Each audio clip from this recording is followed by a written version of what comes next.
Zavane spent her whole life being too beautiful to ignore and too wrong to be chosen. Her hair was the kind of beauty that never went unnoticed. Long, rare, in shades of amber and copper that seemed to hold on to sunlight even in winter, it drew eyes wherever she went. And in Thornvale, that was never a compliment. It was a sentence. The other women envied her in silence. The men looked at her as if what she had mattered more than anything else. And she learned early that, for a bastard girl, being admired could be just as cruel as being rejected. So Zavane grew up hearing that her hair was the only thing that truly made her worth noticing, the only thing she had to offer, the only reason she had not been set aside like so many others, but instead promised to Alpha King Kadrin through a political arrangement. If everything went according to the Elder's plan, she would become the Luna of Thornvale. Not for love, not by choice, but because that was how old alliances worked. And for a while, that was the only promise she had, until Kadrin met Thessaly. Thessaly was everything the court believed a Luna should be, flawless, elegant, and raised from the beginning to stand beside a king. The kind of woman who made the hall question nothing. The kind who seemed born for a crown long before she ever wore one. When Kadrin saw her, he understood what he meant when he said he needed the right Luna. And not long after, Zavane stopped being the promised bride and started being the mistake that had to be removed. On the day of the ceremony, the Great Hall was full. Everyone had been summoned to witness the claiming that was meant to seal the kingdom's future. Zavane entered believing for one foolish moment that there was still a place for her in that destiny. But when she saw Thessaly standing beside the king, wearing that calm little smile of someone who already occupied the place before the ceremony even began, she understood the truth. She was not there to be chosen. She was there to be discarded. Kadrin came down holding the scissors. He did not need to raise his voice. He did not need to explain anything. The first cut through Zavane's hair was enough for the entire hall to understand the message. She had been publicly repudiated, replaced in front of everyone, humiliated before the clan that was already starting to pretend they had always known this would be the ending. The sound of the blade was dry, cruel, final. The strands fell onto the stone floor as if they were taking more from her than beauty. They were taking the last of her dignity, too, because in that hair was everything the world had used to define her. The envy, the promise, the hope, the only thing anyone had ever said she truly possessed. And now even that was being taken from her, strand by strand, in front of the woman who had been raised to be Luna in her place. Zavane did not cry. She only crouched down, gathered her hair from the floor, and pressed it to her chest while the whole hall watched her in silence. But Thornvale did not know what it had just awakened. That same night, when midnight came, an ancient mark would begin burning beneath her skin, and the king who humiliated her in front of everyone would discover too late that not every broken promise ends in loss. Some begin there. If you love intense wolf stories with destiny and twists, go ahead and subscribe to the channel right now. So subscribe and turn on notifications so you don't miss any chapters. And how about we get to know each other better? I'm Maggie Reed, the author of these stories. And you? Drop a comment below with your name and what city you're watching from. The hall smelled of beeswax, pine resin, and the particular kind of silence that comes before something irreversible. Zavane knew that smell. It was the smell of the days when the clan gathered to witness something that could not be undone. She stood at the center of the stone circle with her hands clasped in front of her body and her shoulders in the exact position that Elder Maris had taught her when she was 11 years old. Never cross your arms. Never lower your head. An Omega who bends before her time gives the clan permission to bend everything else she has. Around her, the great hall of Thornvale was packed to the basalt pillars. Warriors from the 3 territories lined the walls. Families from the lesser houses filled the upper galleries, elbows pressed against the stone railings to get a better view. Children lifted in the arms of adults who should, by any reasonable measure of decency, have left them home. All of them there to see the same thing. Orvan's bastard finally getting what she deserved. Zavane breathed in slowly through her nose, let the air settle in her lungs, then released it, so gradually that no one nearby could have noticed, and with it released the urge to look at any face that was looking at her. Her hair was heavy against her back. It always had been, and not only in the physical sense. Open waves that fell past her waist, dark amber at the roots bleeding into living copper at the ends, as though each strand had individually decided to capture a different amount of light. It was the kind of thing nature produced once in a generation and then seemed to regret the generosity. Every person in that hall had commented on it at some point in Zavane's life. The daughters of noble houses who tried to copy the color with dyes that never matched and pretended they hadn't tried. The older women who crossed the market square just to touch the ends and murmur what a waste on a bastard girl. Zavane kept it pinned. Always. A simple braid, a low bun, anything that made it take up less space than it naturally wanted to. Not out of calculated modesty, out of exhaustion from being seen for that before being seen for anything else. Today it was down. Orvan had insisted on it that morning, using the soft voice he reserved for when he wanted her to believe he was doing her a favor. Leave it down, Ziva. They need to see what they're getting, as though she were inventory. As though the beauty of her hair could make up for everything she supposedly was not. Not enough of a warrior, not pure-blooded enough, not once having shown her wolf form in 23 years of life. The formless Omega, said out loud lately, loud enough for her to hear. From the top of the basalt platform, the Alpha King looked down at her. Cadron of Thornvale was exactly what the bards described when they wanted to say power without using the word. Tall, shoulders that seemed shaped by decades of hard decisions, hair so dark it was nearly black. Amber eyes. The old, hardened kind that didn't reflect light, only absorbed it. He never smiled during ceremonies. That, paradoxically, was what made the youngest members of the clan lean forward whenever he entered a room.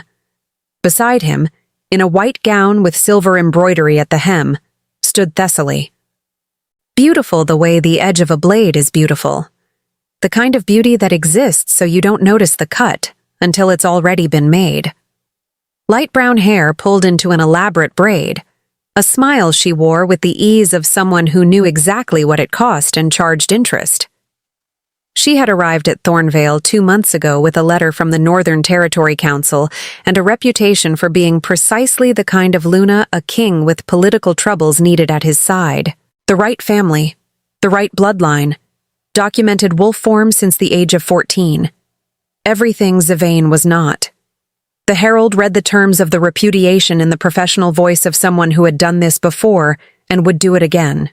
Words about bond incompatibility, the good of the clan, the sacred nature of the Luna's role, and the need for a candidate who fully met the demands of the position. Zavane heard every word. She let them land on her like stones dropped into still water, because reacting to stones was exactly what they wanted. Then Cadron stepped down from the platform. The hall went quieter still, the kind of silence with texture, dense and waiting. He stopped 1 step away from her, close enough that Zavane felt the heat radiating off him, that high shifter warmth, and caught the scent of pine resin and something deeper she chose not to name.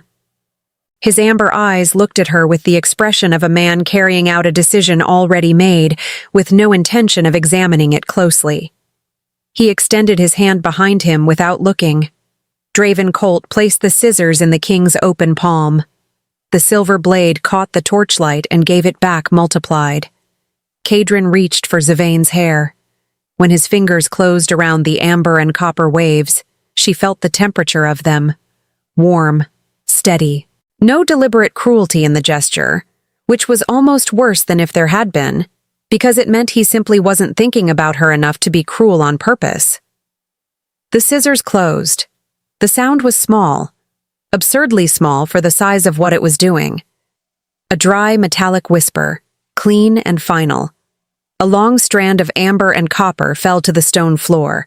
From the upper gallery, a muffled laugh, too quick to be embarrassed. Someone in the right-hand row whispered, "That was the only good thing about her," and the woman beside them huffed in agreement.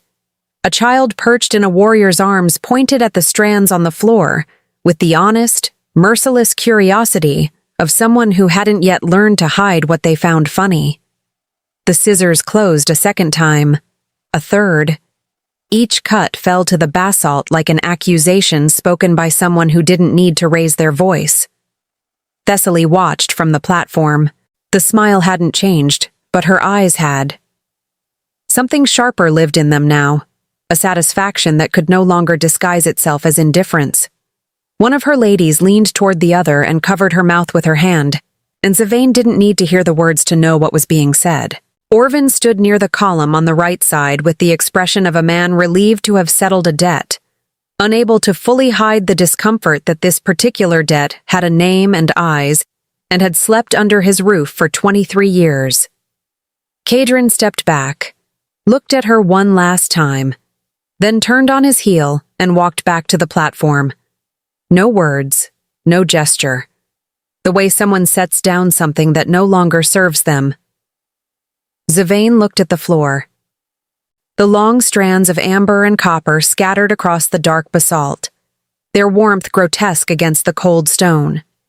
A lifetime of growth, of summer sun absorbed strand by strand, lying on someone else's floor.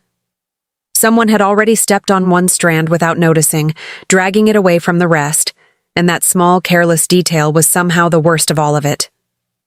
Zavain crouched down, slowly, without hurry, with the dignity Maris had taught her, as though she were picking up something she had dropped by accident on an ordinary afternoon. The hall stopped. Not the silence from before, which had been waiting. This was the silence of after, the kind that doesn't know what to do with what it's seeing. No one had expected this. Not the herald, not Draven still holding the scissors, not Thessaly whose smile slipped for half a second and returned slightly different from how it had left. Zavain gathered the strands, all of them. She held them in her palm and then rolled them carefully, as though they were something precious. Because they were, not to anyone in that room, but to her, and that was the only thing that mattered now. She tucked them inside the fold of her dress, against her heart. She stood, squared her shoulders, and began walking toward the doors of the hall. Each step rang against the basalt with a clarity the room's silence amplified. No one moved. No one spoke. The doors opened before she reached them, protocol, or the instinct of someone who had no interest in being the obstacle between this woman and the exit. She walked through without looking back. The cold night air of Thornvale hit her like a promise not yet made, and behind her the hall was left with a silence different from the one it had held before. The silence of people who had just witnessed something they didn't yet have a name for. On the basalt floor, where the last strands had touched the stone, a single feather of light, sourceless, impossible, with no open window to explain it, pulsed for half a second in the exact spot of the cut. Then went dark. Nobody saw it. Or almost nobody. Draven Colt looked at the floor, then at the closed doors, then at the scissors still in his hands, and felt at the base of his sternum something that 22 years of service to the king had never taught him to recognize. The quiet, absolute, terrifying certainty that someone had just made a very, very old mistake. Midnight was still 6 hours away, and the moon was already awake. Zavain had planned to spend the night with dignity. That plan lasted until she closed the door to the small room Orvin had given her in the back of the family house. The room without a fireplace, without a south-facing window, without any of the small comforts he reserved for himself, and sat down on the edge of the bed, where at last, in private, she let her shoulders drop. It wasn't tears. She had decided years ago that the clan did not deserve her tears, and decisions like that, once made, had the advantage of being easy to keep. It was only exhaustion. The heavy, ancient kind that has nothing to do with sleep, and everything to do with the slow accumulation of years spent carrying a weight nobody had asked her to carry. She opened the fold of her dress and took out the strands of hair. For a long moment, she just looked at them. Amber and copper in her palm, still soft, still carrying the scent of the lavender oil she had put in that morning without knowing it would be the last time. A lifetime of growth. 23 years. Cut off in 3 motions of scissors by a man who had not even bothered to look into her eyes while he did it. "All right," she said quietly to no one at all. "So that's how it is." No answer came. Of course not. She went to the small, cracked mirror on the wall, the only mirror Orvin had not complained about when her mother died, and stood in the cold, watching the night sky through the window. The moon was full, not the ordinary full moon of transformation nights she had never experienced, but a different moon, whiter, closer, with an edge that looked almost sharpened, as if someone had polished its outline tonight on purpose. Zavane frowned at it. "I'm not in the mood for symbolism," she muttered. The moon didn't care. That was when her nape burned. Not the vague heat of embarrassment, not the cold from the window slipping through the crack.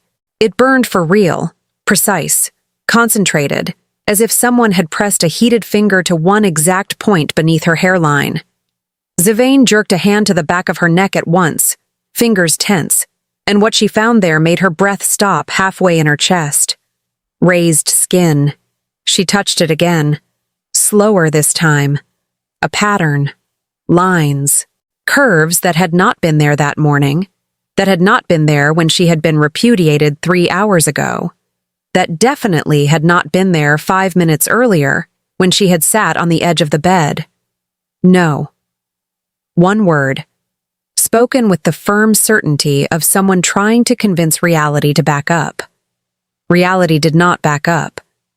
She stepped closer to the mirror and leaned forward, trying to see the back of her neck in the weak candlelight. What she saw made her let the candle slip. She caught it before it hit the floor by pure reflex, because letting the room catch fire would have been the sort of ending to the day that crossed a line she was not prepared to cross. But her hands were not steady when she set it back into its holder. There, on the back of her neck, outlined in fine lines that looked as though they had been carved beneath the skin, not on it, but inside it, like a scar that had never bled, was a mark. A crescent moon with a root descending from it, curved, alive, impossible. Zavane knew that mark. Anyone in Thornvale older than 15 knew that mark. It was carved into the stone of the liminal rock. It was reproduced in the ceiling of the archive hall. Children copied it in history lessons with the same distracted boredom they used for anything they believed could never apply to them. The mark of claiming, the law of the cut and the root. What the scissors separate from the living, the moon claims for itself. Hair cut by an alpha's hand on the head of a true mate does not release. It marks. Zavane stood in front of the cracked mirror for a long time, fingers still at her neck, her mind doing the slow, reluctant work of fitting together information she had not asked to receive. Cadron of Thornvale had cut her hair, and the moon had decided that meant claiming. She closed her eyes, opened them. The mark was still there. "Of course," she said, voice completely flat. "Why not?" Across Thornvale, in the east wing of the castle where the walls were thicker and the torches burned higher, Cadron was not sleeping. That in itself was not unusual. He slept little ever since he took the throne at 21, a burden handed to him by his father, along with the title and the territory, and the private collection of nightmares that come with governing something living. What was unusual was the reason. His neck was burning. He stood at the window of his chamber, a glass of water in hand, and the expression of a man who had decided not to show confusion because he had no audience when the burning started. Precise, concentrated, just below his left ear. He lifted his fingers to the spot with the automatic efficiency of a warrior checking a wound, and what he found was a raised pattern in the skin where none had been before. Cadron looked at his own hand for a moment. Then he went to find Draven. Dravencolt was asleep when the door to his room opened without ceremony, which was the sort of thing that stopped surprising him after the first year of serving the king. He opened one eye, took in Cadron's silhouette in the doorway, and closed it again. Whatever it is, it can wait until sunrise. It can't. Cadron's tone was what Draven privately called the serious tone, distinct from the annoying tone, the political tone, and the especially dreaded "this is about to become my problem" tone. This one was different. This one had an edge of something Draven, in 22 years, had heard maybe 3 times. Uncertainty. Draven sat up. What happened? Cadron stepped inside and shut the door. He tipped his head slightly to the left, exposing his neck. Draven looked, then looked again. Then got out of bed, picked up the bedside candle, walked up to the king, and examined the mark with the expression of a man mentally reviewing every choice that had brought him to this point. The crescent moon with the root descending from it, carved just below Cadron's left ear in fine lines that had not existed 2 hours ago. Draven straightened. He exhaled, returned the candle to the table with a care that was wildly excessive, and therefore the only outward sign of what he was processing internally. "Well," he said. "Yes." "The law of the cut and the root." "Apparently." A pause. Draven looked at the ceiling for a moment, then back at the king. "I said something was wrong, in the hall. I said that." "You said nothing." "I thought very loudly. That counts." Cadron folded his arms. "I need to know where she is." Draven was already getting dressed. "I know where she is. Orvin left her in the back room of the family house. No fireplace. Because Orvin is the kind of man who hands over his daughter as debt payment and still manages to feel generous about it." A shorter pause this time. "Go get her," Cadron said. "With all due respect," Draven said, lacing his boot with the efficiency of a man who had had difficult conversations at 2 a.m. and developed a philosophy about it. "If you show up at Orvin's house in the middle of the night to fetch the daughter you just publicly repudiated, the clan's interpretation is going to be colorful. I don't care about the clan's interpretation. I know you don't. You rarely care about interpretation, and I spend the rest of the time managing the consequences." Draven stood, grabbed his coat. "Let me go first. Alone. Less drama." Cadron opened his mouth. "Less drama," Draven repeated, with the patience of a man who had learned that some battles are won by repetition. "Trust the process." Zavane was sitting on the floor of the room when the knock came, not on the edge of the bed. On the floor, with her back against the wall and the hair in her lap and her head slightly bowed, because sometimes the only honest position available is the one nobody planned for you. She was thinking with the methodical intensity of someone who could not afford panic, and so was turning it into a list of problems ranked by urgency. The knock made her rise in a single motion. "Who is it?" "Dravencolt, the king's beta." A pause. "I'm not here to make your night worse. It's already bad enough." Zavane stared at the door for a moment. Then at the mark on her neck she could not see but could feel burning with constant, irritating presence. Then back to the door. "That is a very weak sales pitch," she said. On the other side, a sound that might have been a contained exhale. "I know, but it's what I've got." She opened the door. Dravencolt in the hallway was a little less imposing than he had been in the hall, which she supposed was the point of showing up without armor and with a coat buttoned wrong in a rush. He was taller than she had first noticed, with the kind of face that had gone serious too early and never quite found its way back. And there was something in his eyes now that she had not expected to see at 2 a.m. in her father's house. Cautious respect. "You have the mark," he said. Not a question. Zavane didn't move. "And you know that how?" "Because the king has it too." The silence that followed had a specific weight. The weight of information that rearranges the floor under someone who was already having a hard enough day without structural changes. Zavane rested her shoulder against the doorframe with a calm she recognized as being the kind fabricated in situations where the alternative is unacceptable. "How convenient," she said.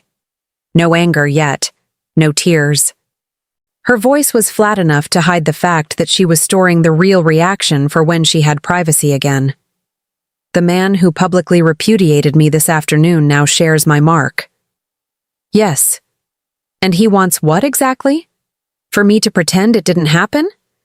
Draven was quiet for a beat. Then he said, with an honesty she had not expected, "Honestly? I think he still doesn't know what he wants. He's never been good at that part." Zavane looked at him. "You're a very unusual beta," she said. "I've been trying to improve on that for years." He gestured lightly toward the corridor. "The king's waiting outside. Not inside the house. He has enough sense to know that coming in here would be a mistake. But he's out there, in the street, in the cold, probably convinced royal dignity prevents him from knocking on the door himself." "Does it?" "Completely. It's an old problem." Zavane looked at the strands of hair in her hand, at the mark on her neck that burned, at the room without a fireplace behind her, which had been the polite summary of what Orvin thought she deserved. "Give him a minute," she said. "Let him stay out in the cold a little longer." Draven blinked. Then, for the first time since she had opened the door, something at the corners of his mouth moved. "Fair," he said. Outside, the full moon spilled white cold over the roofs of Thornvale, over the stone street, over the still figure of the Alpha King standing in the cold with a fresh mark on his skin, and the expression of a man who was only now beginning to understand that he had made a mistake whose size he could not yet fully measure. Midnight arrived in silence. The mark heated. And somewhere in the stone of the liminal rock, that old, carved, patient stone, the inscription of the law of the cut and the root pulsed once in the darkness, like something just remembered by something far older than either of them. Cadron had ruled Thornvale for 16 years. He had made decisions that changed borders, settled disputes that had lasted generations, faced older alphas in judgment circles where the outcome was territory or blood and nothing in between. He had done all of it with the calm conviction of a man who knows the weight he carries and has learned not to let that weight show in his posture. He had never stood still in the street in the cold at 2 a.m, waiting for a woman to decide whether she wanted to see him. It was a new experience. He stood with his hands clasped behind his back and his eyes on the roofline of the house across from him, trying not to look like what he was. A man who had publicly repudiated someone hours ago and now stood back at her door for reasons the supernatural law had made urgent and common sense had made complicated. The door opened. She came out alone. Draven had stayed inside. Strategy, Cadron recognized, because Draven had the particular intelligence to know when his presence helped and when it hindered, and had spent 22 years learning to make that distinction look effortless. Zavane stopped 2 yards from him. She had thrown a coat over the ceremony dress. The same dress, he noted, because it was too late to find another, and because this was probably the best she had. Her hair was as the scissors had left it, alive at the ends, uneven through the length. In the dark and under moonlight, the color looked different. Deeper, richer, amber turning into something without a precise name. She looked at him with the eyes he had avoided in the hall. Cadron had done that on purpose in the hall. He had learned early that looking into the eyes of someone you were discarding made the whole thing harder, and hard things made men hesitate. And hesitation in public ceremonies carried political costs he had already calculated with cold clarity before stepping down from the platform. Now, there was no available calculation that explained why looking directly at her made the air harder to breathe. Zavane's eyes were amber, too, not the same shade as his, more honey-colored, and in them there was, at the moment, no tears, no pleading, no request for an explanation. There was the specific expression of a woman who had been handed a problem she did not create and was in the quiet process of deciding how to handle it most efficiently. He recognized it. It was the expression he wore in difficult councils. You saw yours? He said. Not a question. Nape, she said. You? Below the left ear. A short silence. Functional. The law of the cut and the root, she said. Yes. You knew it was still active? No. She tipped her head slightly. Not a gesture of doubt, a gesture of someone processing information and checking the internal consistency of the answer. I believe you, she said after a moment. Not because you deserve the benefit of the doubt, but because the alternative would be assuming you repudiated your own true mate in public by choice, and that would be a level of cruelty that would make this conversation unnecessary. Kadrin stared at her for a second. In 16 years of ruling, nobody had ever framed a conditional statement of mercy with that kind of surgical precision. You talk like that to everyone? He asked. To everyone who shows up at my door in the middle of the night after cutting my hair in public? Yes. It's my standard. From inside the house, clearly audible through the thin wall, came the unmistakable sound of Draven Colt trying not to laugh and failing completely. Kadrin turned his head a fraction toward the wall. Draven. I'm hearing absolutely nothing, came the reply serenely. Completely deaf. Go on. Zavain looked toward the wall, then back to Kadrin with the expression of someone recalibrating her opinion of who the immediate problem was in this situation. What the law requires, she said, with the voice of someone who prefers to address the concrete problem instead of standing still inside the discomfort, is that the claim be completed or broken before the next lunar cycle. 14 days. I know what the law requires. Then you know Thessaly cannot be declared Luna while this mark exists. I know. And you know the only way to break the claim without completing it is mutual consent before the liminal rock, which requires both of us to agree. I know. She let the silence settle for exactly 3 seconds. Then you came here to ask me to agree to the break. It wasn't accusation. It was just the logical deduction of the problem, spoken with the clarity of someone who preferred to say out loud what both of them were thinking, instead of letting it hang there like something that needed to be slowly discovered. Kadrin opened his mouth, closed it, because the answer should have been yes. Yes. That was the straightest solution, the one that caused the least political complication, the one that let everything return to the path he had planned. Yes was the word that had come down from the platform with him, crossed the street with him, stood in the cold with him. But looking at her now, at the shoulders that did not slump, at the eyes that asked for nothing, at the hands that had gathered her own hair from the floor with a dignity he had not earned from her, yes got stuck somewhere between thought and voice. I came to discuss the options, he said. Zavain blinked once. Options. Plural. Plural. She was quiet for a moment.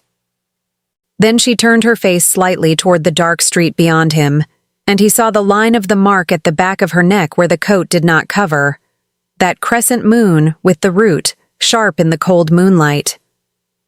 There's a third option you didn't mention, she said, still not looking back at him. Which is? She turned her eyes back to him then, and there was something in them now that had not been there before. Not hardness, not anger, but an old kind of fatigue that she was tired of carrying and had decided, tonight, not to hide. You could start acting like I'm a person, she said, and see what happens from there. The silence that followed was different from the other silences of the night. From the wall, absolutely no sound from Draven. He had gone fully quiet this time. The mark on Kadrin's neck warmed, not the burn from before, but something softer, deeper, like embers that refused to die. He recognized the heat. He had felt something like it before, years ago, on rare full moon nights when shifter blood climbed higher and instinct got closer to the surface than rational thought. It was recognition. It was the kind of thing he had spent 16 years learning not to let show on his face. You'd need a safe place to stay, he said. It was not an answer to her question. It was the answer to the only thing he knew how to offer without hesitation. Orvin's house isn't suitable. At last, she said, and it was impossible to tell whether she was agreeing with the offer or just with the fact that it had taken too long to be spoken. The castle has an east wing with unused rooms. He paused, then started again, less rigid, because the tone of royal decree was obviously the wrong instrument for this conversation. You'd have space, privacy. No one would enter without permission. A fireplace? He blinked. What? In the room. A fireplace. She said it with the plainness of someone asking for something that ought to be basic and had spent her life treating as a privilege. The room here doesn't have one. Something moved in Cadron's chest that he refused to examine by name. All the East Wing rooms have fireplaces, he said. Zavain looked at him for a long moment, then at the house behind her. Then back to him with the expression of someone doing simple math and not liking the way the numbers added up, but accepting the arithmetic anyway.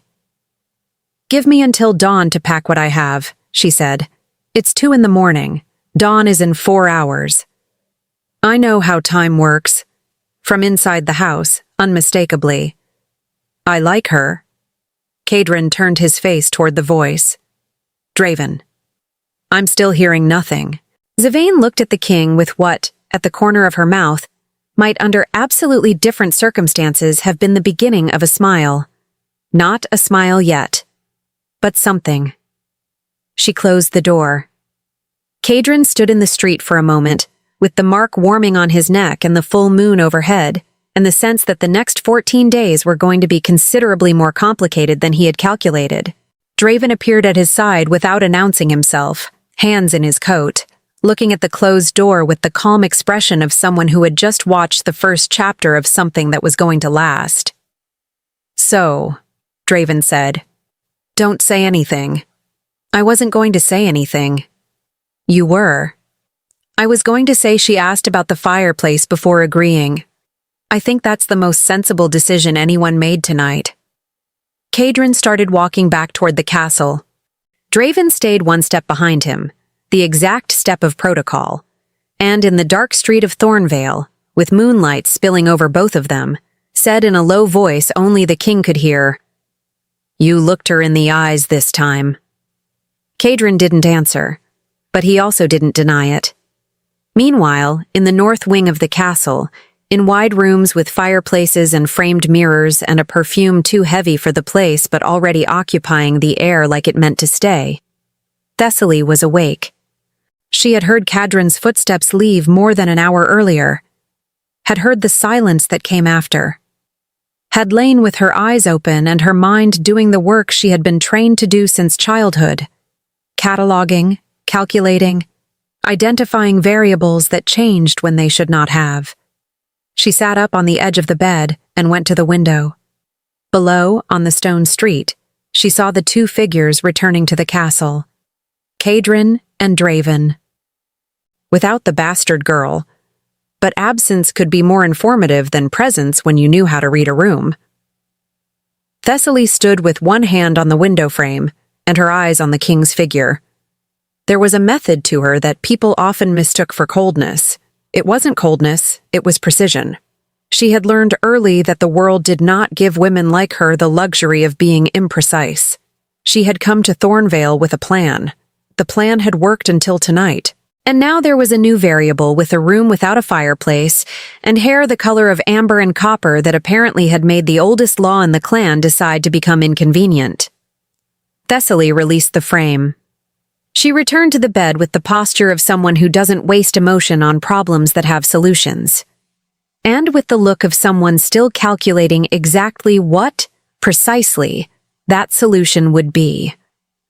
Moonlight lit her profile for one moment before she closed the curtains, and in the dark of the room, the expression no one else would see until morning was not anger. It was something more patient, and therefore infinitely more dangerous. 14 days. The mark existed. The law existed. And somewhere between the castle and Orvin's house, Something had begun that neither of them had asked for, and neither of them could stop without the other's consent. The moon had written on their skin. And the moon, Thornvale had learned centuries ago, does not rewrite. Zivane did not sleep much. By the time dawn touched the edge of Thornvale, she had packed exactly one satchel, fed exactly no one, and stood in the middle of the back room with her hair half pinned and her thoughts moving too fast to be called orderly. The mark on her neck had not stopped burning. It had changed. Less like a wound now, more like a pulse. A steady, inconvenient reminder that the moon had decided to make her life everyone else's problem. She looked at herself in the cracked mirror one more time and immediately regretted it. The shortened hair changed her face in ways she did not care to examine at dawn. It made her look younger and sharper at once, which felt unfair. She did not need the moon to improve her cheekbones. She needed answers. A knock came at the side door. Not Orvin's knock. Not a servant's knock. Not even a polite one. A "this is happening whether you're ready or not" knock. Zivane opened the door and found Draven standing in the cold with 2 horses, a travel cloak over one arm, and the expression of a man who had already accepted that the night was going to be long and was simply trying to make peace with his fate. "You're late," she said. "Good morning to you, too." "It's barely morning." "Then I'm technically on time." She looked at the horses, then back at him. "Where's the king?" Draven's mouth twitched. "He sent me ahead." That sounds suspiciously like he wanted to avoid me. "That would imply he's capable of avoiding this problem," Draven said. "He's not." Zivane stepped outside. The cold hit her face clean and sharp, and the burn on her neck flickered at the air like it approved of the weather, which annoyed her almost immediately. "Why am I leaving the house by the side door like a criminal?" she asked. Draven took the satchel from her hand before she could decide whether to trust him with it. "Because if you leave by the front, Orvin gets a speech and you get a scene. I'm doing you a favor." "That's a terrible favor." "I know. I'm learning from the best." Despite herself, she huffed a short laugh, and Draven looked mildly pleased with himself, as though this counted as a diplomatic success. They were 3 streets from the family house when the first sound came. A crack. Not wood breaking, not ice. A branch snapping somewhere in the trees beyond the road. Draven stopped instantly. So did Zivane. "What is it?" she asked. He did not answer at first. He was listening, head tilted slightly, every line in his body gone still in that way soldiers had when the world was about to become inconvenient. Then he said, very quietly, "We're being followed." Zivane looked toward the trees. Nothing. Then movement, just past the line of frost-bitten brush. Too fast for a deer, too large for a fox. The kind of motion that made the back of the neck tighten before the brain caught up. "Wonderful," she muttered. "So my first official day as an inconvenience to the moon includes being hunted before breakfast." "You say that like it's normal." "At this point, I'm open to the possibility." Draven made a sound that was halfway between a laugh and a sigh. "Stay close." "I was planning to go wide and dramatic." "That would be a mistake." "That's not nearly as fun." Another crack. Closer. Draven's hand came up, palm out, and Zivane stopped without thinking. He did not touch her. He did not grab her arm. He simply gave the signal, and her body understood the urgency before her mind did. A shape moved in the trees, then another, then a third. Not wolves, not exactly. The creatures stepped out from the shadows with the kind of ugly certainty of things that had been waiting in the wrong woods for too long. Their forms were shifter-leaning but wrong at the edges, too lean, too sharp, fur patchy in places and dark in others, eyes reflecting too much light. One of them dragged its hind leg slightly. Another had a split ear and scars across the snout. Zivane stared. "Those are not normal wolves." "No," Draven said. "They're not." That was the most useless possible answer. Hard disagree. It was accurate. The lead creature lowered its head and made a sound that was not quite a growl. Draven shifted one step in front of Zavain. That should have annoyed her. Instead, it did something more inconvenient. The thing lunged. Draven moved first, fast enough that Zavain barely registered the motion. He hit the creature shoulder first and drove it sideways into the frozen road bank. The impact sent a spray of snow into the air. Zavain did not hesitate. She grabbed the satchel's strap, swung it hard at the second creature's face when it came close enough, and followed through with her knee. It yelped, an appalled, offended sound, and recoiled. "Did you just attack a monster with your bag?" Draven called. "It's a very expensive bag." The third creature came from Zavain's left. She saw it too late to dodge cleanly, but not too late to move. She twisted, felt claws skim her sleeve instead of her skin, and drove her elbow back into its ribs with enough force to make it bark out a painful breath. Draven laughed once, sharp and delighted even in the middle of danger. "That's the spirit." "Do not encourage me," Zavain snapped, ducking as the first creature surged again. He slammed a fist into its jaw. "I'm encouraging your survival instincts." Same thing, apparently. The sound that came next was not from the road. It came from the trees. A howl rolled across the frozen morning, low and vast and close enough to make the blood in Zavain's veins tighten. The three creatures froze. Draven froze too. Then he looked toward the woods and swore. "What?" Zavain asked. "I know that howl." "That is never a good thing to say." "No, it is not." The creatures bolted. All three vanished back into the tree line, as if they'd been summoned by a voice only they could hear. Zavain stared after them. What just happened? Draven was still watching the woods. Something bigger just told them to retreat. That was your comforting explanation? That was the honest one. That should have scared her more than it did.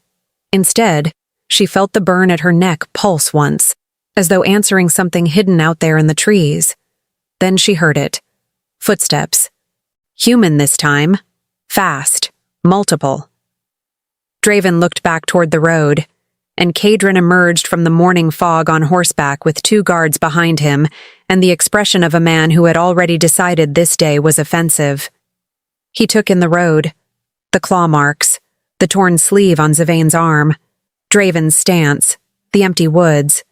His face changed only slightly, but Zavain noticed. Something in him tightened at the sight of the torn fabric. Not rage. Something more precise. More personal. "Report," he said. Draven pointed at the trees. 3 feral shifters, wrong kind, came in from the north ridge. They retreated when something larger howled. Kadrin dismounted in one smooth motion. "Did they speak?" Zavain blinked. "Speak? Some do," Kadrin said. That was a deeply unpleasant sentence. "No," Draven answered. "These weren't messengers. They were bait." Kadrin's eyes moved to Zavain's arm. She followed the glance down and saw the sleeve had been cut open, a thin red line beneath it where claws had managed to find skin after all. The king's jaw shifted once. He did not reach for her, which, for reasons she absolutely refused to examine, mattered. Instead, he turned to the guards. "Sweep the tree line. Now."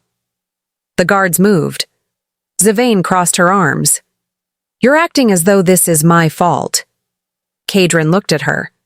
"I'm acting as though someone knows exactly where you are, which means you've either made enemies or I have." Draven coughed once, very deliberately looking away. Zavain narrowed her eyes at him. "What was that?" "Nothing." That was not nothing. It was a diplomatic cough. "You're getting worse at this. I'm under stress." Kadrin exhaled once, clearly deciding not to comment on the exchange because he had enough problems without being dragged into their pacing of insults. "We're not leaving the road again until we know who sent them," he said. Zavain stared at him. "You're in charge of my travel now?" "Yes." That was fast. "Would you prefer slower?" "No." "Then we agree." She didn't like how naturally he said that, didn't like even more that Draven looked like he wanted to laugh again. Kadrin gestured toward the horses. "Mount up." Zavain looked at the nearest horse, then at the saddle, then back at him. "You assume I ride." "I assume you don't intend to walk to the castle. I'm not carrying this conversation and also climbing." Draven stepped forward, took the horse by the bridle, and said with total seriousness, "I can see why the scissoring went the way it did." Zavain stared at him. "You're impossible." "Yes," Draven said, "but I'm also correct." Kadrin turned his back to give her privacy as if the gesture had not been calculated and deliberate. That, more than anything, made Zavain hesitate. He could be arrogant. He could be impossible. He could make decisions like a man used to being obeyed, but he was also, annoyingly, capable of basic respect. That complicated things. By the time she was mounted behind the saddle on the horse Draven had chosen, the guards had returned with nothing but snow and bad news. One of them, a broad-shouldered woman with a scar across her chin, reported a second trail leading north into the woods. Kadrin's expression went dark. "North is not our territory," Zavain said. "No," he replied. "It isn't." That was all he said, but it was enough. They rode. The forest beyond Thornvale was older than the road. The trees grew thicker, the branches heavier, the air colder. Zavain kept one hand on the horse's mane, and the other braced lightly at her side, trying not to focus on the fact that Kadrin was riding ahead of her with the kind of stillness that made everything around him look less certain. At one point, Draven fell back to ride beside her. "You always travel with this much excitement?" she asked. "No," he said. "Usually it's only paperwork and emotional disappointment." "That sounds worse." "It is worse.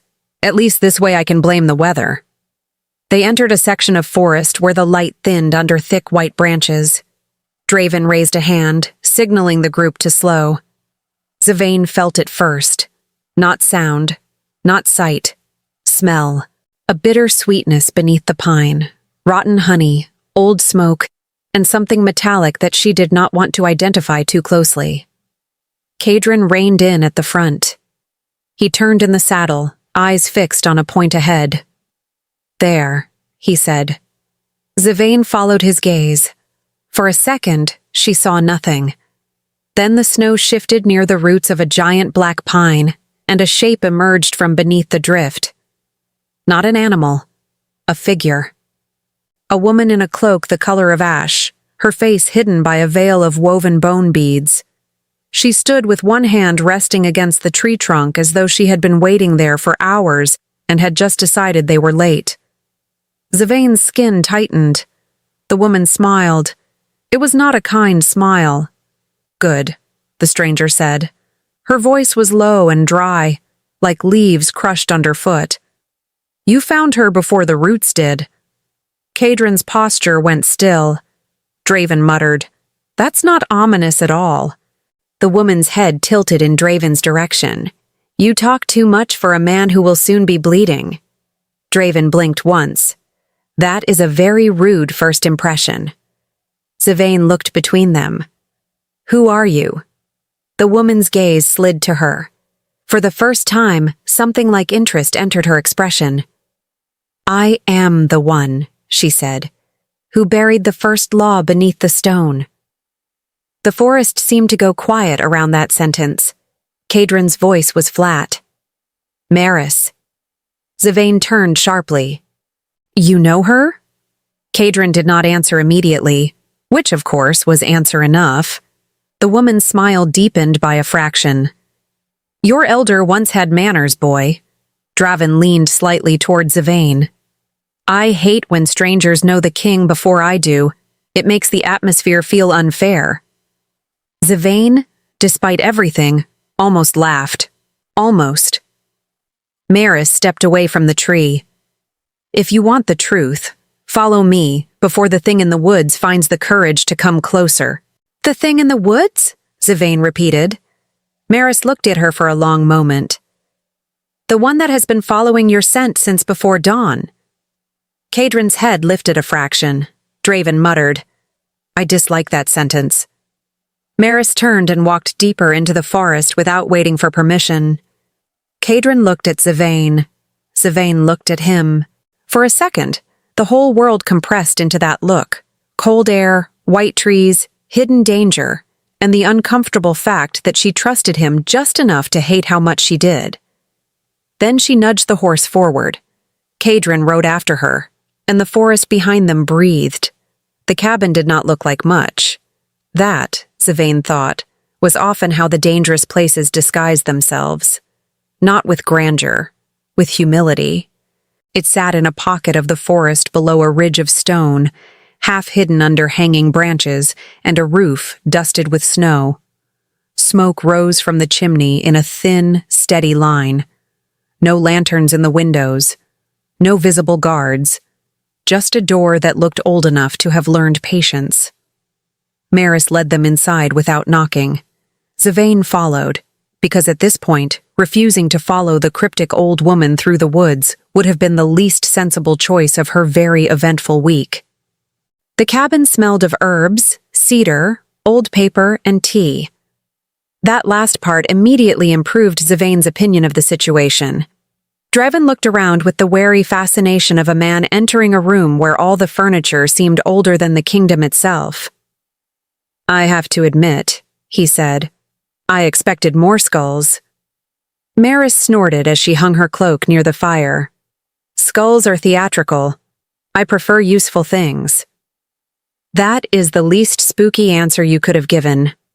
I'm not trying to be spooky. You're failing badly at not being spooky. Kadrin shut the door behind them and stayed near it, which Zavain noticed was either caution or manners. With him, it was increasingly difficult to tell the difference. Maris turned at last and looked at Zavain properly. Not at the hair, which everyone else in her life had always looked at first. Not at the dress. Not at the marks of the ceremony. At her. It was unsettling. Zavain straightened her back on instinct. Maris's expression changed slightly. Good, she said. At least some of the lessons survived. Zavain blinked. You know Maris? The older woman's eyebrows lifted. I am Maris. Draven's face did something complicated and delighted. So there are two of you. Kadrin closed his eyes for half a second, then opened them again with the patience of a ruler who had long ago realized that his beta was impossible and decided to keep him anyway. You knew the law was still active, Zavain said to Maris. I knew many things were still active, Maris replied. Most of them unpleasant. The law was one of them. She poured tea into 4 chipped cups and handed them out with a speed that suggested she had been waiting for them longer than she wanted to admit. Zavain took hers automatically. The cup was warm. Real warmth, not the kind she had been pretending to be unaffected by all morning. It made something in her chest loosen despite itself. Maris sat in the chair closest to the fire. Your hair was cut by an alpha in public, she said to Zavain. And the moon answered. Yes. Kadrin's jaw shifted. Draven took a sip of tea, winced, and set the cup down. That is an aggressively herbal beverage. It is medicine, Maris said. For what? He asked. For surviving this conversation. Draven nodded slowly. Fair. Zavain held the cup in both hands. Tell me why it happened. Maris's gaze moved briefly to Kadrin, then back to Zavain. Because the law of the cut and the root was never just about rejection. It was always about the body recognizing what the law pretended not to see. Kadrin said carefully, I did not intend to claim her. No, Maris said. That much is obvious. The silence that followed had a weight to it. Draven glanced between them, then leaned back in his chair. I'm sensing an explanation is about to become expensive. Maris ignored him. When an alpha cuts the hair of his true mate during a public repudiation, the moon interprets the act as a severance made in error. It marks both parties, The claim binds whether the man intended it or not. Zavane stared into her tea. And if the claim isn't completed? The moon begins to pull. Maris's voice lowered slightly. Not always gently. Zavane looked up. Pull where? Toward what should have been. Kadrin was very still now. And if it is completed? Maris met his eyes. Then the pair becomes legally recognized under the oldest law of Thornvale, which means Thessaly loses her route to the Luna seat, and the council loses the argument they were preparing to use against you. Draven let out a low whistle. So the old law just walked in wearing a crown. Maris pointed at him without looking away from Kadrin. I like this one. He understands tone. Draven lifted his cup slightly. I aim to serve. Zavane did not smile. She was too busy reading the shape of the room, the tension in Kadrin's shoulders, the fact that Maris had not once spoken as though Zavane were a passive piece in a ritual she didn't control. What happens to me? She asked. Maris's eyes softened. Just a little. That depends on whether you intend to be claimed, break the claim, or force the moon to show its hand. Zavane looked at Kadrin. He looked back. For a moment, no one spoke. The fire cracked. Somewhere outside, the wind moved through the branches and made the cabin walls answer with a low groan. Then Draven, because apparently he had decided that silence had suffered enough, said, I just want to note for the record that if the moon had a customer service department, this would be a formal complaint. Maris laughed once. It was short, but real. Zavane stared at him. Do you ever stop? Only when I'm asleep. You sound proud of that. I am. Kadrin spoke at last. There's more. Maris's gaze sharpened. There is always more. He took a breath, and when he spoke, his voice had that careful edge Zavane had heard only once before tonight. The edge of a man stepping onto unstable ground and knowing exactly how much could collapse under him. The creatures on the road, he said. They retreated when something in the woods howled. They weren't wild. No, Maris said. They were sent. Yes. By whom? Maris stood, walked to the window, looked out into the trees as though she could see the answer through the snow. By the one who has been waiting for the claim to activate. Draven leaned forward. That would be helpful to know before the danger gets here. Maris turned back, and for the first time her expression looked tired. Thessaly's mother did not come to Thornvale for a marriage alliance, she said. She came because the old line believed the law was not dead.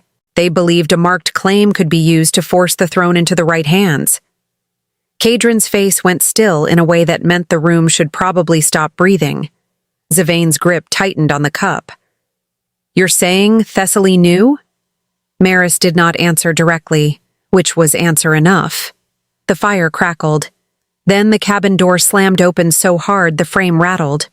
All four of them moved at once. Kadrin was first, not because he thought, but because his body had decided before the rest of him. Draven came second, stepping in front of Zavane without asking permission, which annoyed her and reassured her in nearly equal measure. A man stood in the doorway, not alone. Two others behind him, both masked in gray cloth, both armed. The man in front smiled. He was handsome in the polished, empty way some predators are handsome. Dark hair, immaculate coat, a ring of silver at one hand. But the thing about him that landed hardest was not the beauty. It was the certainty. Zavane felt Maris go still beside her. Oh, Maris said, in the tone of someone who has just been disappointed by a familiar mistake. It's you. The man smiled wider. You still remember me. I'm touched. Draven, from between Zavane and Kadrin, muttered, I don't like his face. It looks expensive and annoying. The man's eyes flicked to him. And you are? Someone with excellent instincts. Kadrin's voice was low. Silas. So that was his name. Silas inclined his head. Your Majesty. The title was polite. The smile was not. Zivane looked at him and felt something cold move under her skin. Not fear exactly. Recognition of the kind that says this is the person who has been moving parts behind the curtain. Silas's gaze moved to her hair, then to her neck, then up to her eyes. Oh, he said softly. The mark took. Zivane's stomach dropped a fraction. Maris's voice sharpened. You should leave before I set this cabin on fire around you. Silas laughed. Still dramatic. I've earned it. He took one step into the room. Kadrin moved first, but Silas was already moving too, and then the cabin erupted into motion. One of the masked men lunged at Draven. Draven caught the man's wrist, twisted, and drove him into the table hard enough to send cups flying. Please tell me, Draven grunted, shoving the man back, that we are not doing what I think we're doing.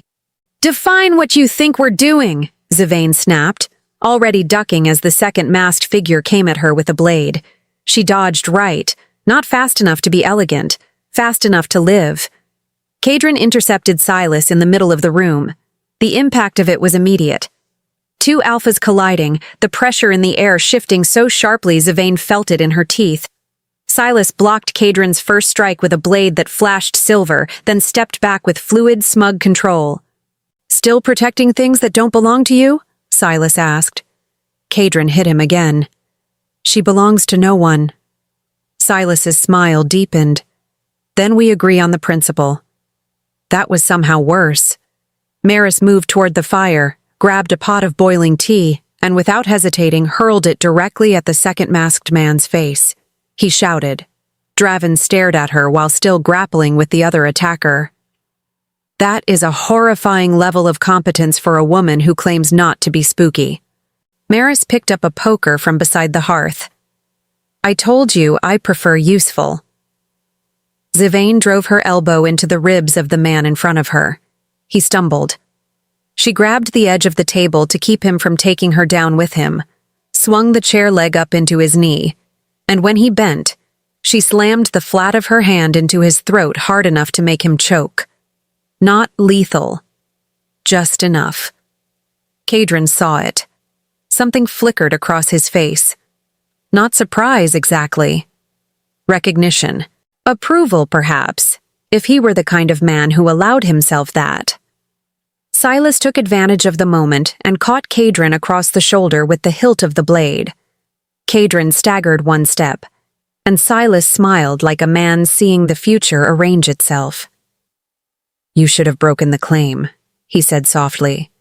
Now she'll be impossible to move without breaking something valuable. Zivane froze. That sentence, not because it frightened her, because it told her exactly what kind of man he was.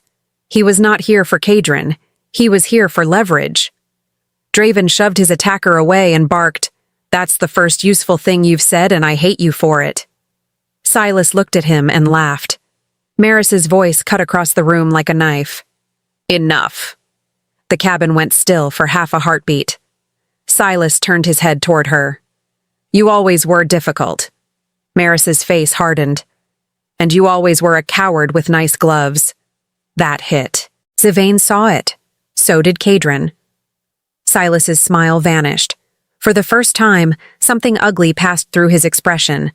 Not rage, not yet. Loss. And that made him infinitely more dangerous. He stepped back. Take note, he said to no one in particular. The moon has already chosen badly once. It may do so again. Then he was gone. The masked men retreated with him, fast and disciplined, and the cabin fell back into motion too late to stop them. Draven rushed to the door, but Kadrin held a hand out. No, Draven looked furious. They just walked in here and threatened everybody. Yes? And your response is no? Yes? They are getting away. Kadrin's eyes remained fixed on the open door and the disappearing line of footprints in the snow beyond. They wanted us to follow. Draven swore under his breath. I hate when you're right. Zavane was still staring at the doorway where Silas had stood. Maris came to stand beside her. You recognized him? Yes. That is not a comfort. No, Zavane said quietly. It isn't. Cadron turned back to them. You know him? Maris answered before Zavane could. Silas Vale. Old blood. Old grievances. He has been trying to control Thornvale from the edges for longer than your reign. Why now? Cadron asked. Maris looked at Zavane, then back at him. Because the claim activated, she said, and because someone decided the best way to force a queen into place is to frighten the woman standing in the way. The room went quiet. Zavane looked at the woman who had just said queen as though it were the most natural thing in the world, then at Cadron, then at Draven still standing by the door with a look of disbelief that had begun to harden into anger. No one spoke for a moment. Then Draven, because he was apparently incapable of allowing any room in a tense silence to go unfilled, said, I would like to note that if anyone uses the phrase, force a queen into place again, I'm leaving the continent. Zavane almost laughed. She did not, but she came close, and Cadron saw that. He saw the almost smile, and something in his expression changed just enough to tell her that he had seen it too. Not because she was easy to read, because he had started paying attention.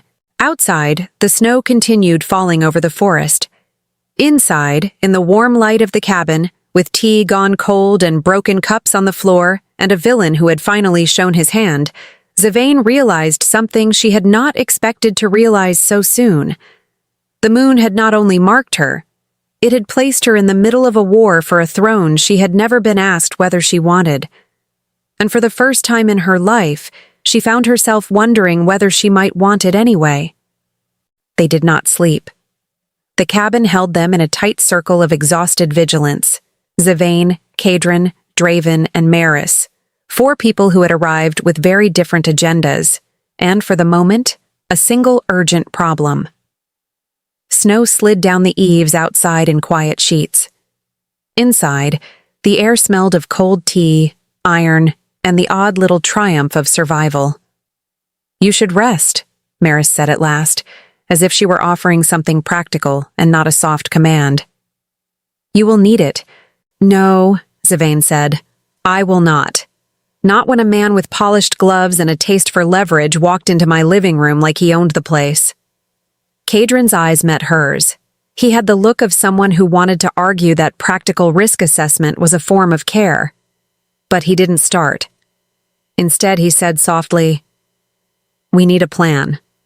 Draven, who had spent the last hour performing variations on the theme of trying not to fall asleep while simultaneously making a 6-point joke list about the situation, folded his arms and said, Plan, we keep her on a short leash, stop anyone from putting a crown on a head she doesn't want, and find out who Silas answers to, preferably before he gets bored and decides to escalate. Noted, Cadron said. We also need to secure the liminal rock. If the inscription is pulsing, the council will sense it. Word will spread. Zavane let out a laugh that had a bitter edge. So, the plan is to hide the most obvious sign that the moon is involved and hope the old men of the council don't notice their own stones humming? We're not hiding it, Maris said. We're managing who sees it. She tilted her head toward the small map tacked on the wall. Where do you have allies? Where can we move you privately? Cadron named a handful of places with a clip deficiency. A safe house near the eastern border, a tower halfway to the Fisher villages, a small inland hold with stout walls and a healer who was discreet by trade. Draven annotated Cadron's list with snark and logistical sanity at a speed Zavane found oddly comforting. When the list had been properly mocked and then refined, Maris sat back. There is another piece, she said. The moon marks both of you. That means you are linked in a way that will not be solved by protocol or petitions. The law is old. It will not be kind to timid solutions. Zavane felt the words land with a quiet, dreadful clarity. Link, claim, not solved. Then we have to decide, she said, before she could stop herself. Do we let the law complete? Do we break it? Or do we force a different outcome entirely? Cadron's jaw tightened. If we let it complete, Thessaly loses the path to Luna. He did not say the rest, but its implication hung in the air. The council will riot, alliances will redraw, and Thornvale will implode into politics that spilled into blood. If we break it, Maris said, it requires consent. Mutual consent before the liminal rock. You both have to agree. Zavane set the rim of her cup down with precision that was almost theatrical. And what if we refuse both? What if we take the moon at its word and make the claim something else? Draven's eyebrows shot up. You want to negotiate with the moon? No. Zavane's voice was quiet but steady. I want to use the claim, not the way they expect. Silence. Cadron's eyes flicked to her, sharp. Explain. She drew breath. The words uncoiled as though she had been carrying them, not fully formed, for a long time. If the claim insists the bond is real, then the world will expect certain things. Rituals, recognition, a shifting of loyalties. What if we reframe the bond around choice instead of ownership? If a law that ancient can be invoked to claim, perhaps it can also be invoked to define what claim means. I don't want to be handed a crown. I don't want to be placed as anyone's tool. But if I can stand in the center of the law and declare what it will bind me to mercy, to rebuilding, to a rule that includes the dispossessed, the politics change. Maris's eyes narrowed in calculation. That would be a dangerous gamble. The council will read it as arrogance. Draven leaned forward, hands steepled. It'd also be brilliant, like rewriting the headline on the first page and making everyone read the new version. Audacious, risky, very likely to get us on the front lines of a scandal, but scandals can be controlled if you stage them. Cadron looked between them, measuring the noise in his head. You're proposing not to let the law define us, but to define the law. Yes, Zavane said. But that requires two things. Time and a staged moment in front of witnesses who can't lie about what they saw. Maris drummed her fingers on the cup rim without looking away. You would need the liminal rock. You would need the Moon Council's attendants or at least representatives who understand the old laws and cannot deny what they witness. And you would need allies. We have allies, Cadron said. Some of them resent the Council's hold on succession. Silas is not an independent actor. He is a symptom. If he pushes too hard, the old grievances among border lords will flare in unexpected directions. Draven's mouth quirked. Translation: we bait the old dogs and hope they bite on the right bone. That's one way to put it, Maris said. You also risk drawing others who are less poetic and more violent. Zavane's hands tightened around the cup until the ceramic whispered. I'll take the risk if it means I choose what I'm claimed for. Cadron's face softened in a small, very private way. You're stubborn. And you are predictably tactical, she shot back. It keeps me alive, he said. She surprised them both by laughing. It was a small sound that slid between the tension. Draven made a disbelieving noise that she took as grudging approval. They worked until the first pale light pushed at the edges of the window, sketching plans and counterplans. They divided tasks into human-scale steps, secure safe houses, send messengers to quiet allies, plant rumors for misdirection, and find the right witnesses to the liminal rock ceremony. Practicalities had a way of making the large gamble feel less impossible. When Cadron rose to saddle, the east sky was a thin strip of silver. He paused by the door and nodded at Zavane. I will be in motion. I will keep Silas's movements watched. And me? She asked. You will learn to make choices loudly, he said. She rolled her eyes. Poetic. Draven kissed the side of his index finger and tapped it to his lips as if blessing a bad plan. Godspeed to the reckless. Zavane swung into motion with them, the burn at the nape humming as if approving of her decision to no longer be passive. Whatever the moon had marked her for, she was moving toward it with a plan that involved agency, and the thought steadied something in her chest. Outside, Thornvale slept uneasily. Inside, they had drawn a dangerous map and decided to follow it. News moved like a winter wind that favored the clever. Fast, cold, and carrying rumors behind it. Word of the strange cut, the moon mark, and the cabin attack slipped into Thornvale over the following days like a rumor with intent, guided by whispers, favors, and Draven's strategic missteps that were somehow still better than silence. It reached the council's ears as a flurry of parchment and polite outrage. The council convened. They met in a chamber of heavy wood and heavy histories, where the ceiling carved with old sigils watched like patient judges. The chairs were a ring of authority, each one occupied by a man or woman whose patience was precise as a blade. Outside, winter pushed at the windows. Inside, the air smelled of wax and ink.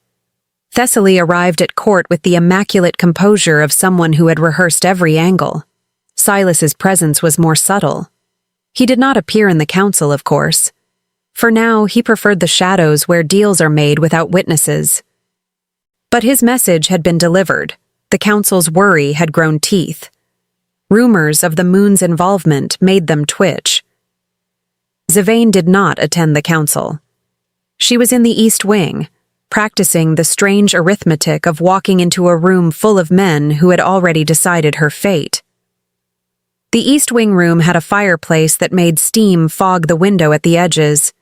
It was crisp with the smell of fresh linens and faintly medicinal-scented candles. There were guards outside who insisted on carrying a politeness that cost them something.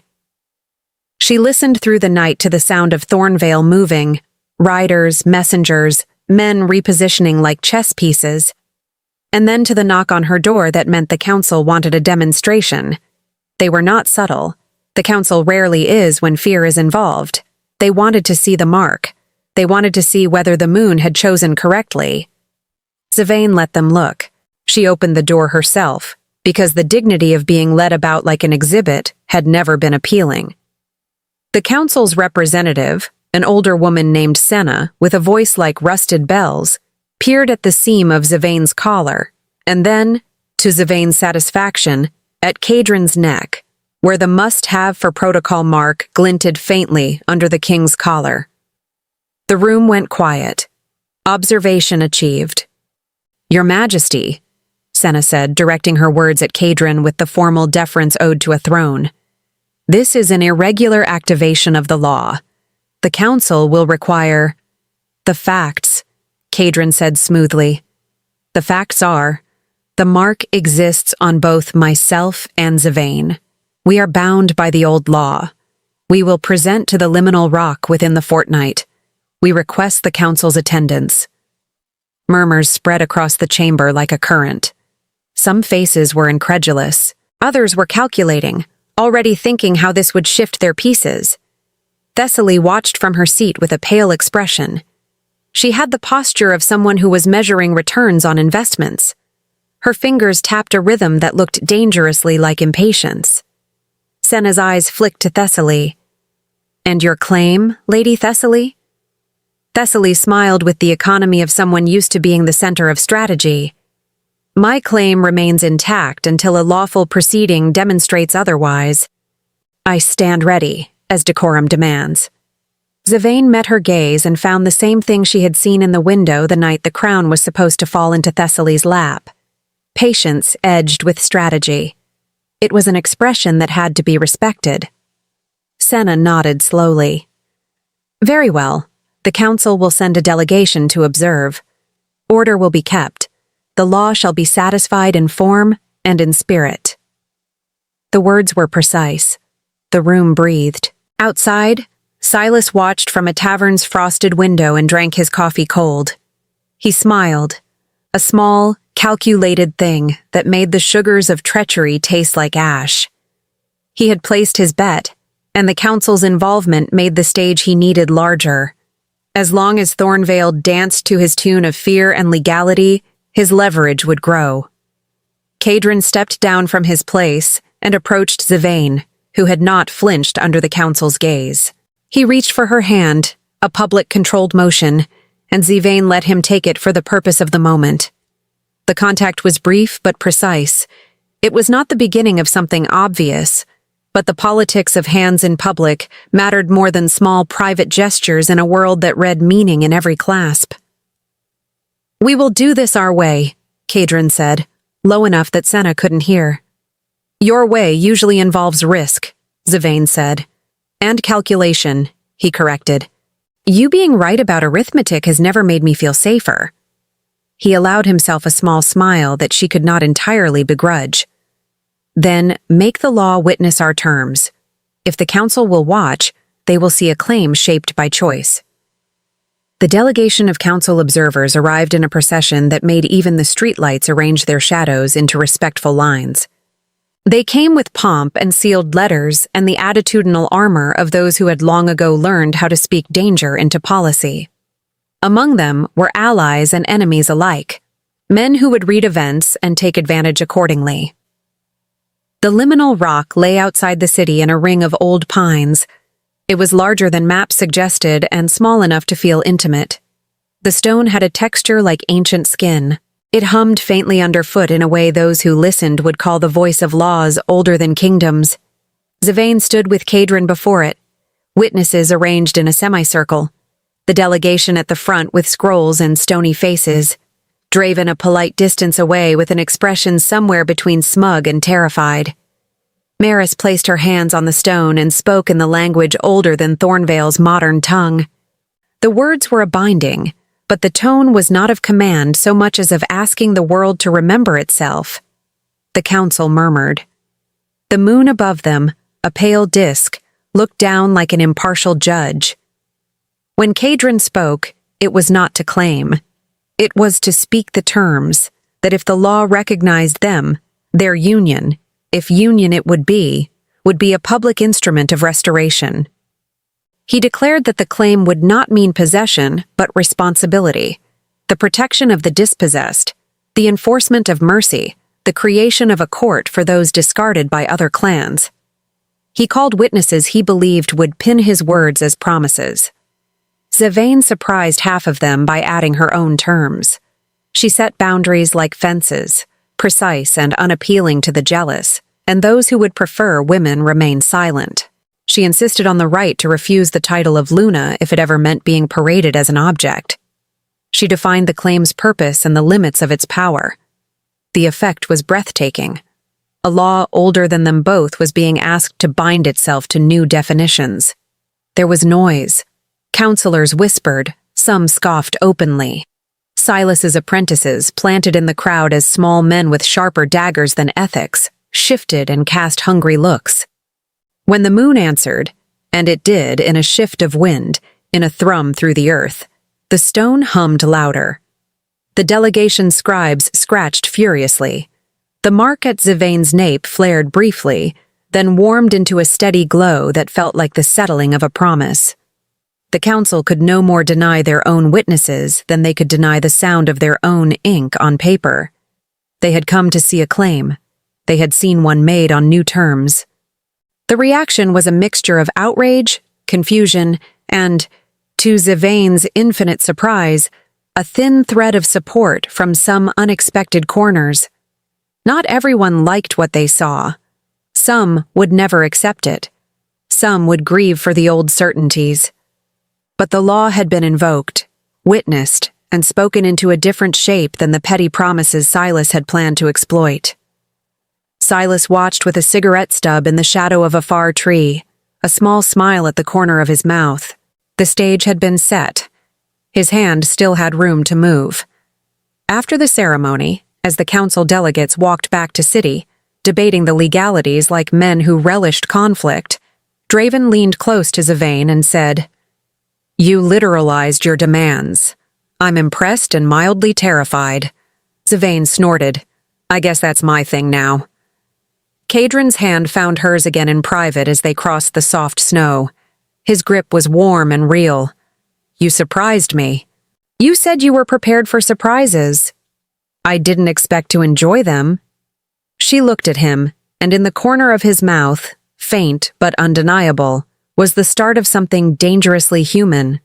They had won a battle, a ceremonial, perilous skirmish. But beyond the circle of witnesses, Silas's world still moved. He had not delivered his final play. The council had been forced to watch a different future, but futures are argued over in taverns and battlefields long after scrolls are sealed.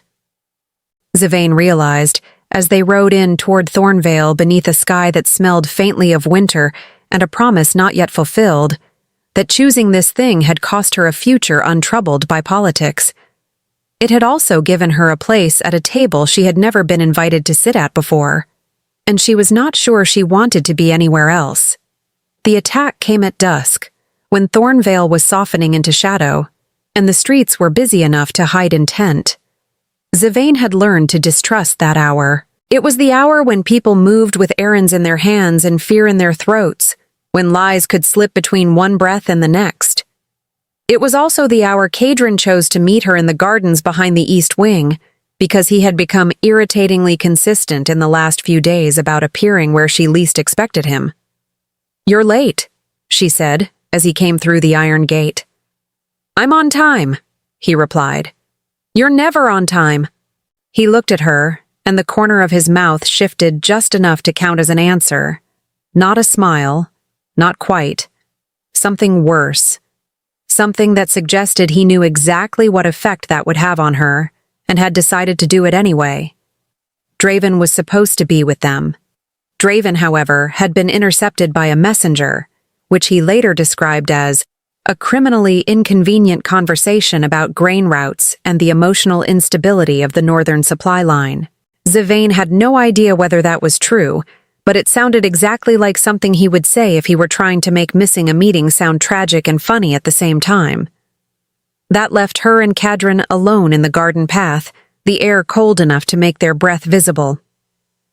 "I have news," he said. "If this is about the council, I have news too."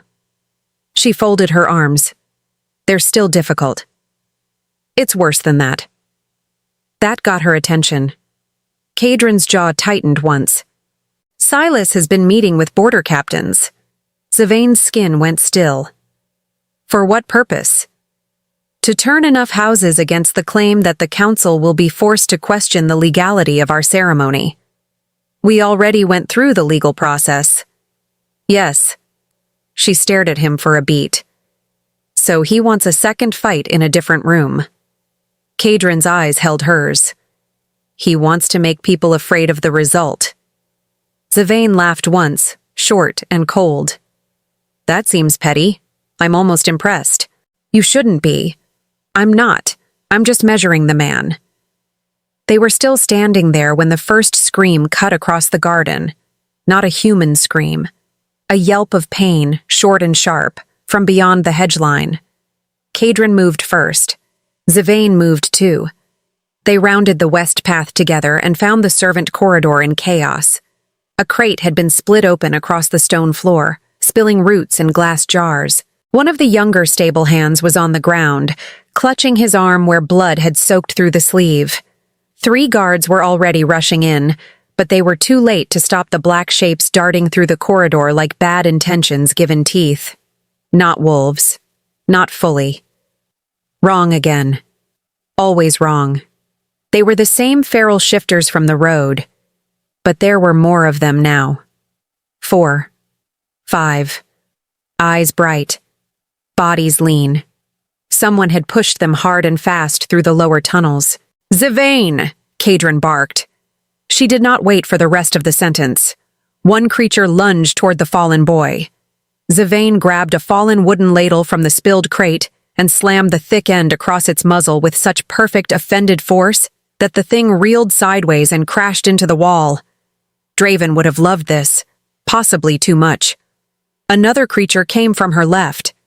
Zavain pivoted, barely missed the claws at her shoulder, and brought her knee up into its side. It snarled. She hit it again with the ladle handle, harder this time, and the animal's head snapped back. One of the guards shouted, "They're on the inner route!" That was not good. Kadrin had already reached the first one, moving with the kind of fast control that made violence look efficient rather than dramatic. He pinned the creature by the throat against the stone and shoved it hard enough that the corridor shook. The thing thrashed. "Who sent you?" he demanded. The creature only hissed. Sylvain stepped in beside him, chest tight, breath sharp. The burned mark at her neck pulsed once, the root in the moon. Then she felt it. Not sound, not sight. A scent moving under the corridor's chaos. Rotten honey. Her head lifted. "Silas," she said. Cadron's gaze sharpened. "You smell him?" "No, I smell his people." That was worse. From the far end of the corridor came slow, measured footsteps. Every guard turned. Silas appeared at the archway as if he had been invited.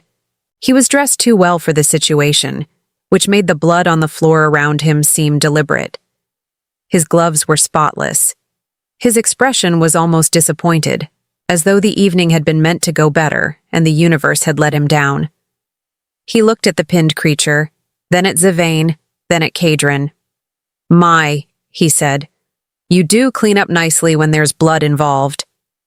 Draven arrived at a run behind him, late, winded, and immediately furious. "I leave for 10 minutes and somehow everyone becomes a problem." Silas glanced at him. "You must be the king's pet nuisance." Draven stopped dead. "Pet nuisance?" "That wasn't an insult," Sylvain said, even while keeping her eyes on Silas. "That was a classification." Draven looked personally offended. "I can live with that." Cadron did not take his eyes off Silas. "You brought ferals into my house." Silas spread his hands, elegant and irritatingly calm. "No. I accelerated a condition you already failed to contain." Draven muttered. "There he goes, blaming the weather again." Silas ignored him. "The council is trembling. The border captains are uncertain. The old law has everyone speaking in circles. You made a public spectacle of affection and called it justice. I'm merely correcting the balance." Sylvain stepped forward before Cadron could. "You tried to kill a servant boy." Silas looked at the blood soaking the stone with the faintest tilt of his head. "Collateral."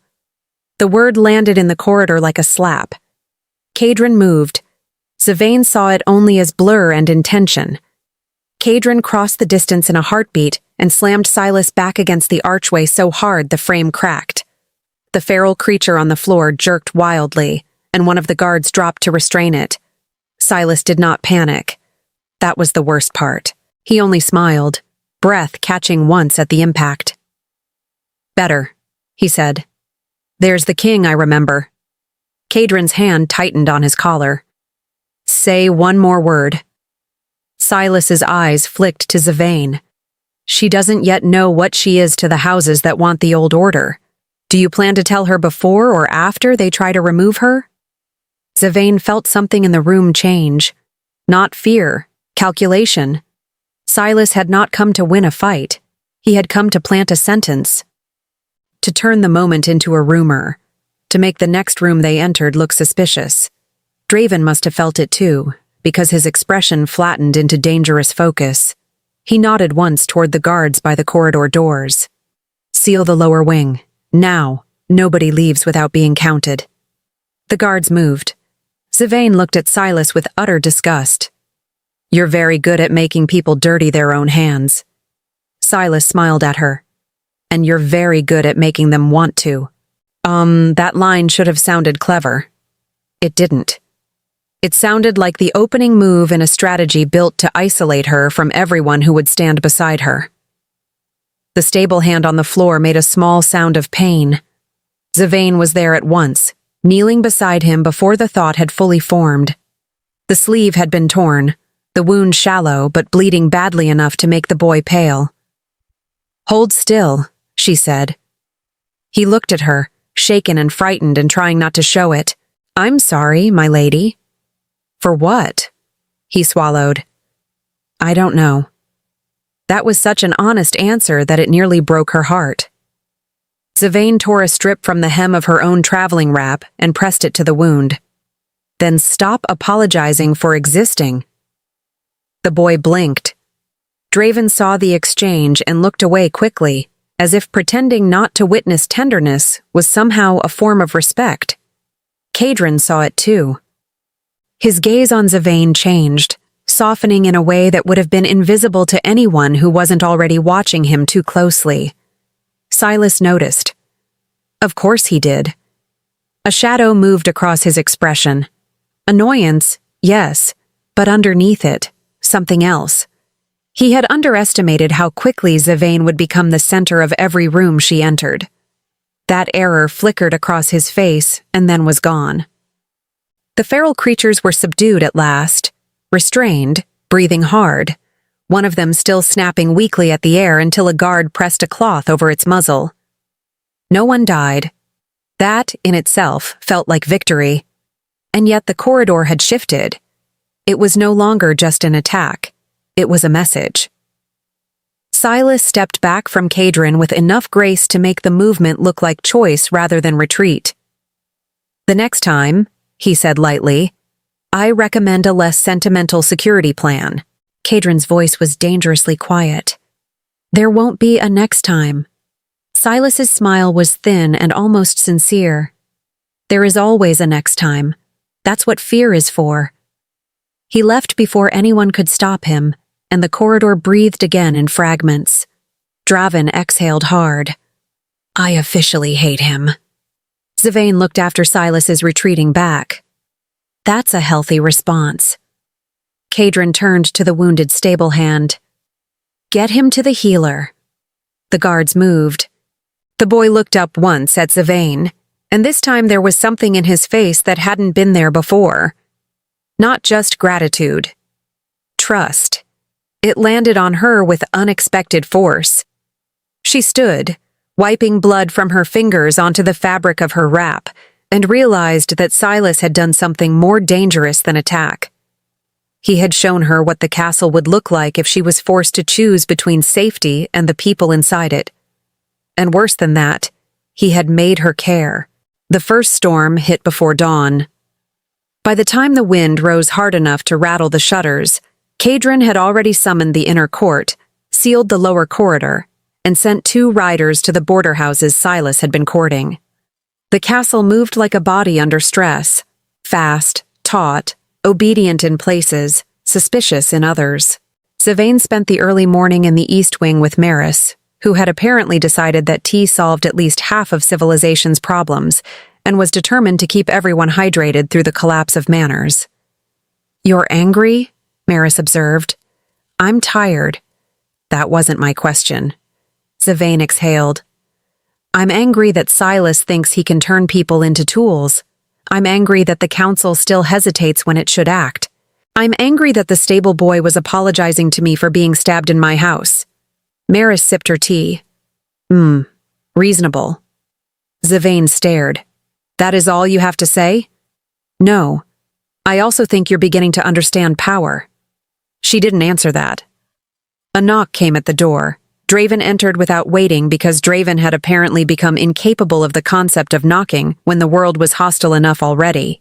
His hair was damp from snow, his expression sharp, and his coat had a tear at the shoulder. Good news, he said. Zavain immediately distrusted that. That's not how you sound when you have good news. That's because I'm trying a new approach. He held up a folded message. Bad news first. Silas has split the border captains. 2 are wavering. 1 has openly declared the claim an affront to tradition, which I'm fairly sure is code for, I have received a very annoying amount of money. Maris put down her cup. And the good news? Draven smiled in a way that suggested he enjoyed being the bearer of controlled disaster. Kadrin is done waiting. That got Zavain's attention. He's calling a public oath tonight, Draven said. At the court circle, full witness line. He's going to declare the terms himself. Not the council's terms, not Silas's, his. And before anyone can turn it into a legal argument, he wants you there. Zavain stared at him. That sounds reckless. Yes, Draven said, which is how I know he really means it. Maris looked up sharply. He's choosing the open route. Draven's grin faded into something more serious. Yeah, he is. Zavane felt that settle in her chest. Open route, public oath, witnesses. It was not just strategy. It was exposure. Kadrin was about to stand in front of everyone and make a choice that could not be hidden behind procedural language or private bargains. What exactly is he declaring? Zavane asked. Draven shrugged one shoulder. That he won't use the claim to own you. That if Thornvale wants a Luna, it gets one who chooses it. That the old law will be respected, but no woman in this kingdom will be used as proof of a man's power again. Maris nodded once, approving despite herself. That will cause an eruption. Yep. And you let him? Draven made a face. I gave my opinion. Repeatedly. He ignored me, as is tradition. Zavane should have been afraid. Instead, she felt something hot and alive moving under her ribs. Not because the speech would fix everything. It wouldn't. Not because a declaration could dissolve danger. It couldn't. But because Kadrin was choosing to say it in public, with witnesses, at a time when it would cost him. Not because the law required it, because he wanted to make it true. She turned toward the window. The storm had begun in earnest now, washing the courtyard in white. Somewhere beyond that, Silas was moving pieces. Somewhere beyond that, the council was deciding whether a rule could survive being challenged by a woman who refused to be a symbol. And somewhere, Kadrin was preparing to stand in front of everyone and choose her out loud. Draven cleared his throat. For the record, this is the part where I'm supposed to say something encouraging and charming. You're doing great so far, Zavane said. He pointed at her. See? I'm indispensable. Maris gave a quiet, weary laugh. You are certainly loud. That is my gift. Zavane almost smiled. Then the courtyard bell rang below. One long tone, then another, summoning the inner circle. Her stomach tightened. It's time, Draven said. Kadrin was already waiting in the court circle when she arrived. The stone space behind the hall had been cleared, torches lit high against the storm, witnesses lined in a half ring under heavy cloaks. Some were allies, some were skeptics. Some were there only because the law had already forced them into position and they were resentful about it. Silas stood at the edge of the ring with the smile of a man who had dressed himself in patience and was ready to see whether the house burned. Thessaly was not visible. That absence worried Zavane almost as much as if she had been there. Kadrin turned when he heard her approach. He was dressed simply. No ceremonial chain, no cloak of office, no ornamental armor. Just the man. The king stripped of symbols, which somehow made him more dangerous, not less. He looked at her, really looked. And in that look, Zavane felt everything he had not said before gather into one point. The storm breathed around them. Draven stood off to the side looking as though he had decided to save whatever comments he had until after the emotional collapse, which was probably wise. Kadrin stepped into the center of the ring. His voice carried across the stone without effort. I won't use the claim to bind Zavane against her will. The witnesses quieted. I won't use the law to justify ownership. I won't accept a Luna by obedience alone. If Thornvale is to have a future worth keeping, it will be because we choose it. A murmur swept the circle. Silas's smile thinned. Kadrin continued, eyes fixed forward. The old laws of this kingdom will remain honored. But from this night on, no woman will stand under this roof as proof of a man's power.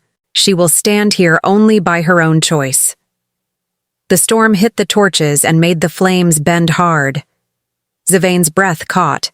He turned then, not away from the witnesses, not away from the law, but toward her, and in front of everyone, with the whole cold world listening, he said the part that mattered most. I choose you. The ring went utterly still. Silas's expression changed first. A flicker of disbelief, then calculation, then something cold and sharp enough to cut. Thessaly emerged from the edge of the shadows at last. She had been there after all. Her face was pale, her eyes bright with a fury so controlled it was almost elegant. Zavain did not take her eyes off Kadrin. He did not look away. "I choose you," he repeated, quieter now, for her alone and for every witness who had ever thought her disposable. "Not because the moon wrote it, because I did." Something in her chest gave way. Not weakness, not surrender. Relief so deep it felt like grief remembered from another life. Kadrin held his ground as the ring erupted in argument. Some witnesses protested. Some swore the old law had been honored improperly. Some looked stunned enough to be temporarily honest. Draven, from the side, muttered, "Well, that was catastrophic and excellent." Maris looked at Zavain with an expression that held both pride and ancient sadness, as if she had seen too many women denied this kind of sentence. Silas stepped forward half a pace, smile gone now, voice sharpened into something ugly and precise. "You think that speech changes the board?" Kadrin did not turn. "No. I think it ends your game." Silas laughed once, low and humorless. "Then you should have made sure you were playing the right one." The storm outside the ring turned vicious, and somewhere beneath the stone of Thornvale, deep in the old bones of the kingdom, the moon answered the choice with a pulse so powerful Zavain felt it in her teeth. The claim wasn't the end. It was the beginning of the thing Kadrin had just chosen to build with her. The storm broke at dawn, not all at once. First came the crack of thunder rolling away into the mountains, then the sudden slackening of wind, then the long, stunned stillness that follows violence when it finally runs out of breath. By the time the first weak light reached Thornvale, the court circle was dusted in fresh snow and the torches had burned down to trembling stubs. Zavain stood in the center of it all with her heart beating hard enough to hurt. Kadrin was still facing her. The words he had spoken, "I choose you," had not vanished. They had settled over the ring, over the witnesses, over the stone, and over the moon mark on her neck like something ancient finally deciding to become real. Around them, people were still arguing in low voices. Some looked offended, some looked shaken, some looked as though they had just witnessed the world rearrange itself and were not yet sure whether to thank or curse it. Silas had gone very still. That was worse than rage. Rage was noisy. Rage could be managed. Silence from a man like Silas meant he was already reaching for another blade. Thessaly stood near the outer edge of the circle, her face pale, her jaw tight, her hands folded so precisely that only someone looking closely would have seen the tremor in one finger. She had lost the right to the Luna seat the moment the law accepted Zavain's claim, and everyone in the circle knew it, even if some of them hated what that meant. Kadrin turned at last and faced the gathered witnesses. "The claim is complete," he said. A murmur passed through the ring like wind through dry reeds. "It is not a claim of ownership," he continued. "It is a claim of choice." He reached for Zavain's hand. This time he did not do it for show alone. This time there was no political distance in the gesture. It was warm, direct, and impossible to misread. She felt the strength in his fingers, the steadiness in the contact, and something in her chest loosened so suddenly that for a second she thought she might actually laugh from relief. Maris stepped forward beside them. "In the oldest law of Thornvale," she said, her voice carrying clean across the circle. "A claim recognized by the moon and accepted before witnesses cannot be undone by threat, bribery, or council pressure. Those were the terms before any of you were born, and they are still the terms now." One of the senior counselors gave an incredulous scoff. "And what of Lady Thessaly?" Maris turned her head. "She is no longer entitled to a seat she never earned by right." The sentence hit the circle like a blade laid flat across stone. Thessaly flinched once. Very small, very controlled. But Zavain saw it. Kadrin did too. He looked at Thessaly with a kind of quiet regret that was not softness and not cruelty. but something harder to name. The face of a man seeing the end of a path he once considered necessary. "I will not punish you for ambition," he said, "but you will not remain in a place you reached through manipulation." Thessaly lifted her chin. Her expression hardened into the beautiful, cold thing it had always been when it was losing. "You think this ends the matter?" "No," Zavane said before Kadrin could answer. Every head in the ring turned to her. She felt the attention like heat, but it did not weaken her. Not this time. "It ends the part where I stay silent," she said. "That's the only part I care about right now." A few people shifted their weight. Someone in the second row looked away, suddenly embarrassed. Zavane took one step forward, then another. "I was born outside your clean line of succession," she said, her voice steady now, stronger than it had been in the hall on the day of her humiliation. "I spent my life being treated like a mistake someone hoped would keep breathing quietly. I was told I was incomplete, inconvenient, temporary. But the moon marked me anyway. The law recognized me anyway, and now I stand here anyway." No one interrupted. Even Silas kept still. Zavane looked directly at the circle, at the counselors, the witnesses, the guard captains, the lords, the women who had watched her be cut down and had not spoken once. "I don't want a throne because I was forced onto it," she said. "I want a kingdom that stops feeding on people like me."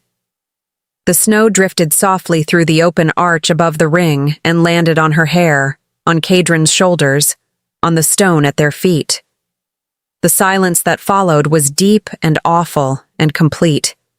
Then Draven, who had apparently been holding the entire tension of the room on the narrow beam of his own patience, said from the side, "Well, that was the most terrifyingly effective speech I've ever heard before breakfast." The pressure broke. A few people actually laughed. It was nervous, disbelieving laughter, but it was laughter all the same, and it cut the edge off the ring just enough for reality to keep moving. Silas smiled, not a friendly smile, not even a believable one. It was the smile of a man watching the board shift and deciding, with very little grace, that if he could not win cleanly, he would make the floor catch fire. "You think public words are enough," he said. Kadrin's gaze turned to him. "No, I think public proof is enough." Silas tilted his head. "Then prove it." The answer came before anyone else could speak. From the far end of the courtyard, guards dragged forward the feral shifter who had survived the attack in the corridor. Bound now. Exhausted, eyes wild. He snarled at the first sight of the circle. Draven raised his brows. "You brought the problematic wolf on purpose." "I brought him because your idea of subtlety is a walking disaster," Kadrin said without looking away from Silas. Draven's mouth opened, closed. "That is the nicest thing you've ever said to me in public." The shifter was brought to the center and forced to his knees. Maris stepped closer, her face unreadable. She spoke only one phrase in the old tongue, and the man's eyes flickered.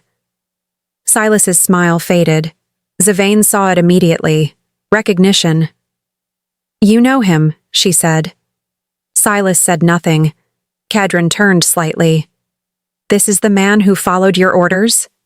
"I never ordered anything," Silas said. "Liar," Draven muttered. The shifter's head jerked at the sound of Silas's voice. The animal in him recognized the scent of command. That was enough. Maris had seen enough, too. She nodded once to Zavane. And Zavane understood. She stepped toward the shifter slowly, hands open at her sides. Kadrin started to speak, but she shook her head once. She did not need protection for this part. When she reached the man, the feral shifter recoiled, then went still, breath harsh. He was a broken thing, but not beyond hearing truth. Zavane looked him in the eyes. "Who sent you?" His jaw clenched. Silas took a step back. That was all the answer anyone needed. Zavane lowered her voice. "If you were used, say it. If you were paid, say it. If you were promised safety and got fear instead, say that too." The man's breath shuddered. Then, hoarse and ashamed, he said, "He told us the mark would make the kingdom weak." The court went silent. "He said the Alpha had been distracted by a bastard and a broken law," the shifter continued, staring at the ground. "He said if we made the road dangerous, the council would intervene before the claim settled. He said it would all fall apart." Silas's expression did not change, but his eyes did. Not much, just enough. Draven gave a short, delighted sound. "Oh, that's awful. Very illegal. Very stupid." Kadron's voice was quiet now, and that quiet was more threatening than shouting. "You used ferals as a weapon." Silas shrugged one shoulder. "They were disposable." That answer sealed him. Even the counselors who had been reluctant had to hear it now. Disposable, said aloud, on stone, under witness. There would be no elegant way for him to step away from that. Maris looked at the council ring. You have what you came for: a confession, a witness, and the law. One of the counselors swallowed. Another glanced away. Senna, the older representative, closed her eyes for a beat, then opened them with the look of someone who knew she had just watched a generation of excuses die in the snow. "Silas Vale," she said, voice sharp with finality. "You are stripped of council standing pending judgment." Silas gave a low laugh. "By what authority?" Kadron answered that. "By mine." The words were simple, clean, absolute. He was not loud. He did not need to be. The court circle had already shifted around him. The king had finally stopped trying to outmaneuver the room and had decided to own it instead. 2 guards moved in. Silas did not resist. That was the unsettling part. He only looked at Zevane one last time, and in his gaze there was not hatred, not even anger now. Only calculation. As if he had lost this round but was already measuring the shape of the next game. Then he smiled. Thin, cold, and full of the kind of promise that survives defeat. "You think this is the end," he said. Zevane did not look away. "It is for you." Silas was taken out of the circle, and with him, a long, poisonous weight left the air. The days after the arrest moved fast. Faster than Zevane expected, and that alone made her suspicious. The council had no choice now but to stabilize what Silas had tried to split. Border houses that had wavered came back with letters of apology and hurried declarations of loyalty. Some were sincere, some were survival. Thornvale accepted both. Kingdoms often do.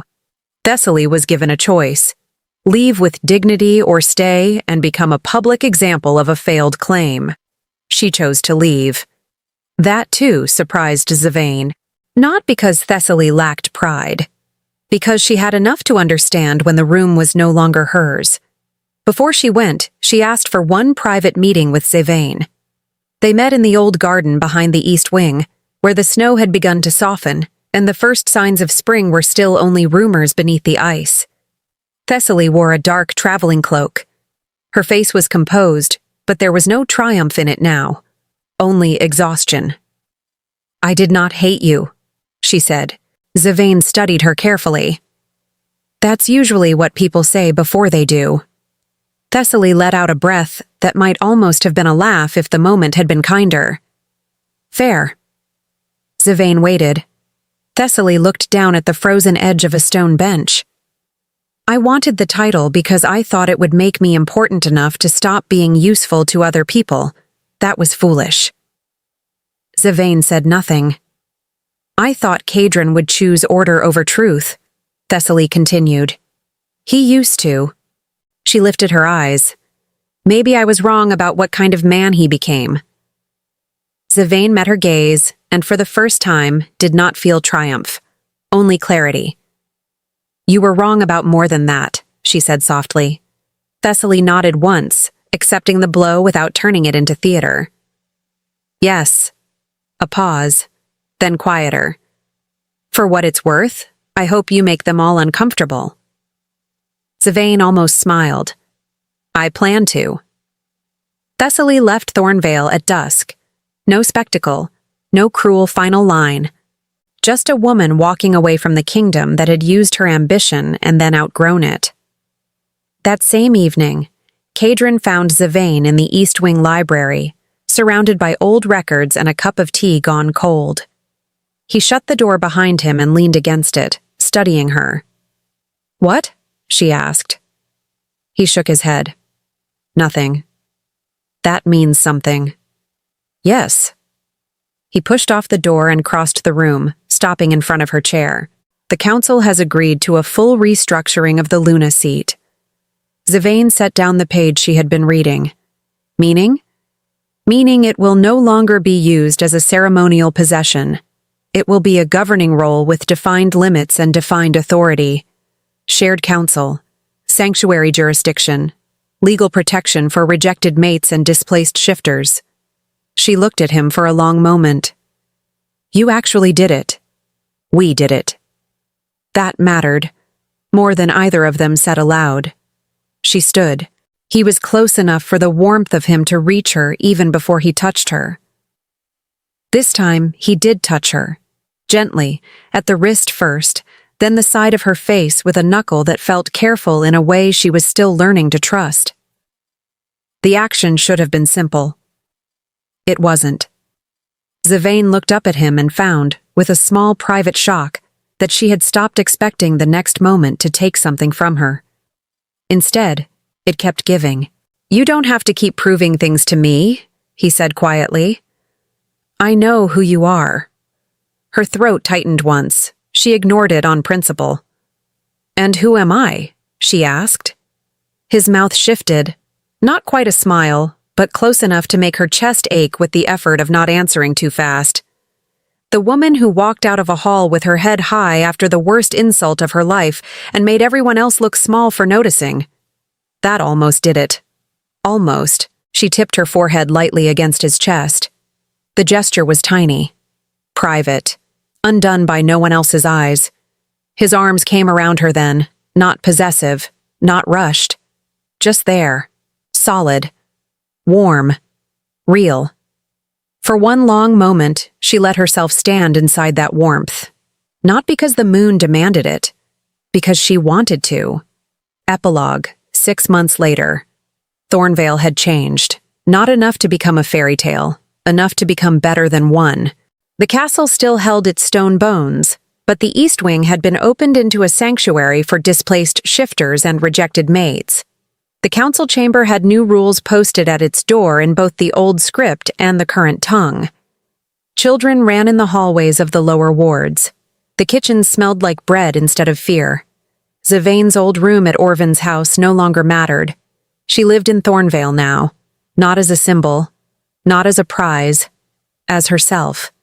Her hair had grown back just enough to sit neatly at her shoulders in soft layers, still copper and amber and impossible, still the kind of beauty that made strangers stare.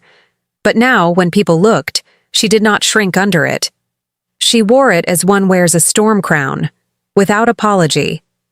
The first time she sat at the governing table beside Kadrin, one of the older lords tried to speak over her. She smiled at him, very politely, and asked 3 questions that exposed his numbers as false. He never interrupted her again.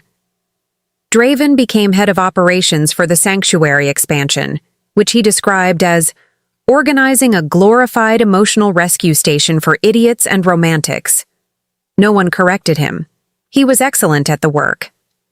Maris stayed at Thornvale and taught the younger women the old laws, not as chains, but as tools. She delighted in being right, which only made her more effective. Thessaly wrote once from the west border. It was not an apology exactly.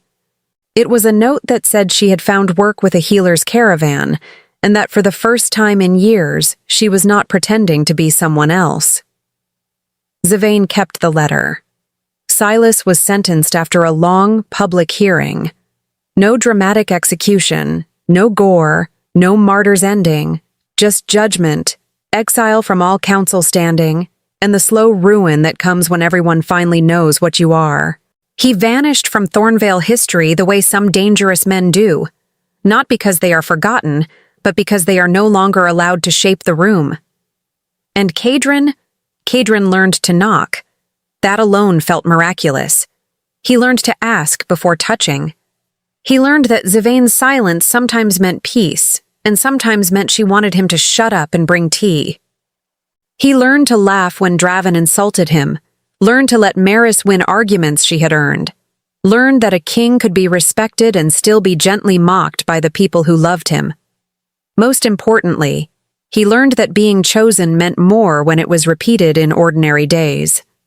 On a cold morning in late spring, he found Zivane in the courtyard with a small child balanced on her hip and a set of training papers under her arm. The child was one of the sanctuary orphans, a little girl with a solemn face and a permanent war with her own sleeves. She was trying to braid Zivane's hair and failing magnificently.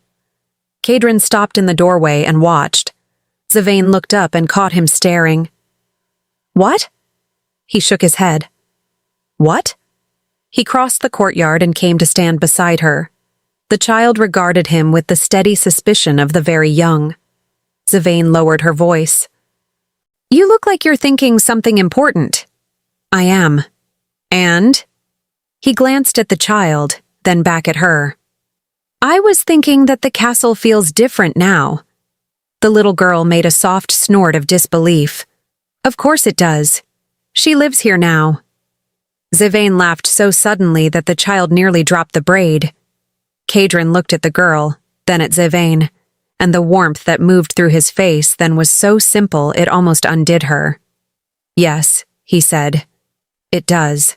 The child finally finished one lopsided braid and nodded to herself with grim satisfaction, as though she had completed a difficult piece of law.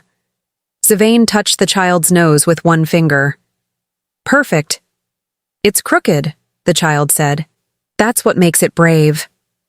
The child seemed to consider this, then accepted it as a valid philosophy. Kadrin held out a hand. Zivane took it. Not because she needed help standing, she didn't, but because she wanted the contact. That had become one of the truest things between them. Later that evening, when the sun had gone down and the sanctuary had settled into the kind of quiet that means people are finally safe enough to sleep, Zivane stood with Kadrin on the balcony above the courtyard. Snow had started again, gentle this time. "Do you ever think about that first day?" she asked. "All the time." "The hall?" He looked at her. "The hall." She leaned her elbows against the stone railing. "You cut my hair in front of everyone." "I know." "And you thought you were choosing order." "I did." She turned her head to him. His expression was sober, but not defensive. That had taken time. That had taken wounds and apologies and a great deal of learning how to be wrong without being cruel about it. "I was wrong," he said. Zivane let that sit between them for a moment. Then she nodded. "Yes," she said. "You were." He accepted it. She respected him for that, almost as much as she had ever feared him. They stood in silence for a little while, watching the snow turn the courtyard white and quiet. Then Kadrin said, "If I had known what the moon would do, I still would not have chosen differently." Zivane glanced at him. "That's a dangerous thing to say to the woman whose life you nearly destroyed." He gave her a look that was almost, at last, properly sheepish. "I know." "Good." The wind moved softly over the stone. Far below in the courtyard, one of the sanctuary children shouted at Draven for losing a game he had definitely been cheating at. Draven shouted back that the child had no proof. Maris called from somewhere inside the library that the proof was his face. Someone laughed. It carried up to them warm and bright. Zivane looked out at it all. The children, the shelter, the castle turned outward instead of inward. The life she had not been offered and had claimed anyway. She felt the moon mark on her neck, now long faded into a pale silver trace beneath her skin. Not a wound, a beginning. Kadrin touched her hand again. This time she turned and kissed him first. It was not hurried. It was not dramatic. It did not need to be.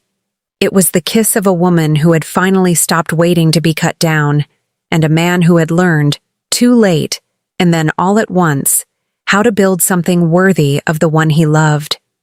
When they parted, the snow was still falling. The castle below them was warm. The sanctuary was full. The council had been reshaped.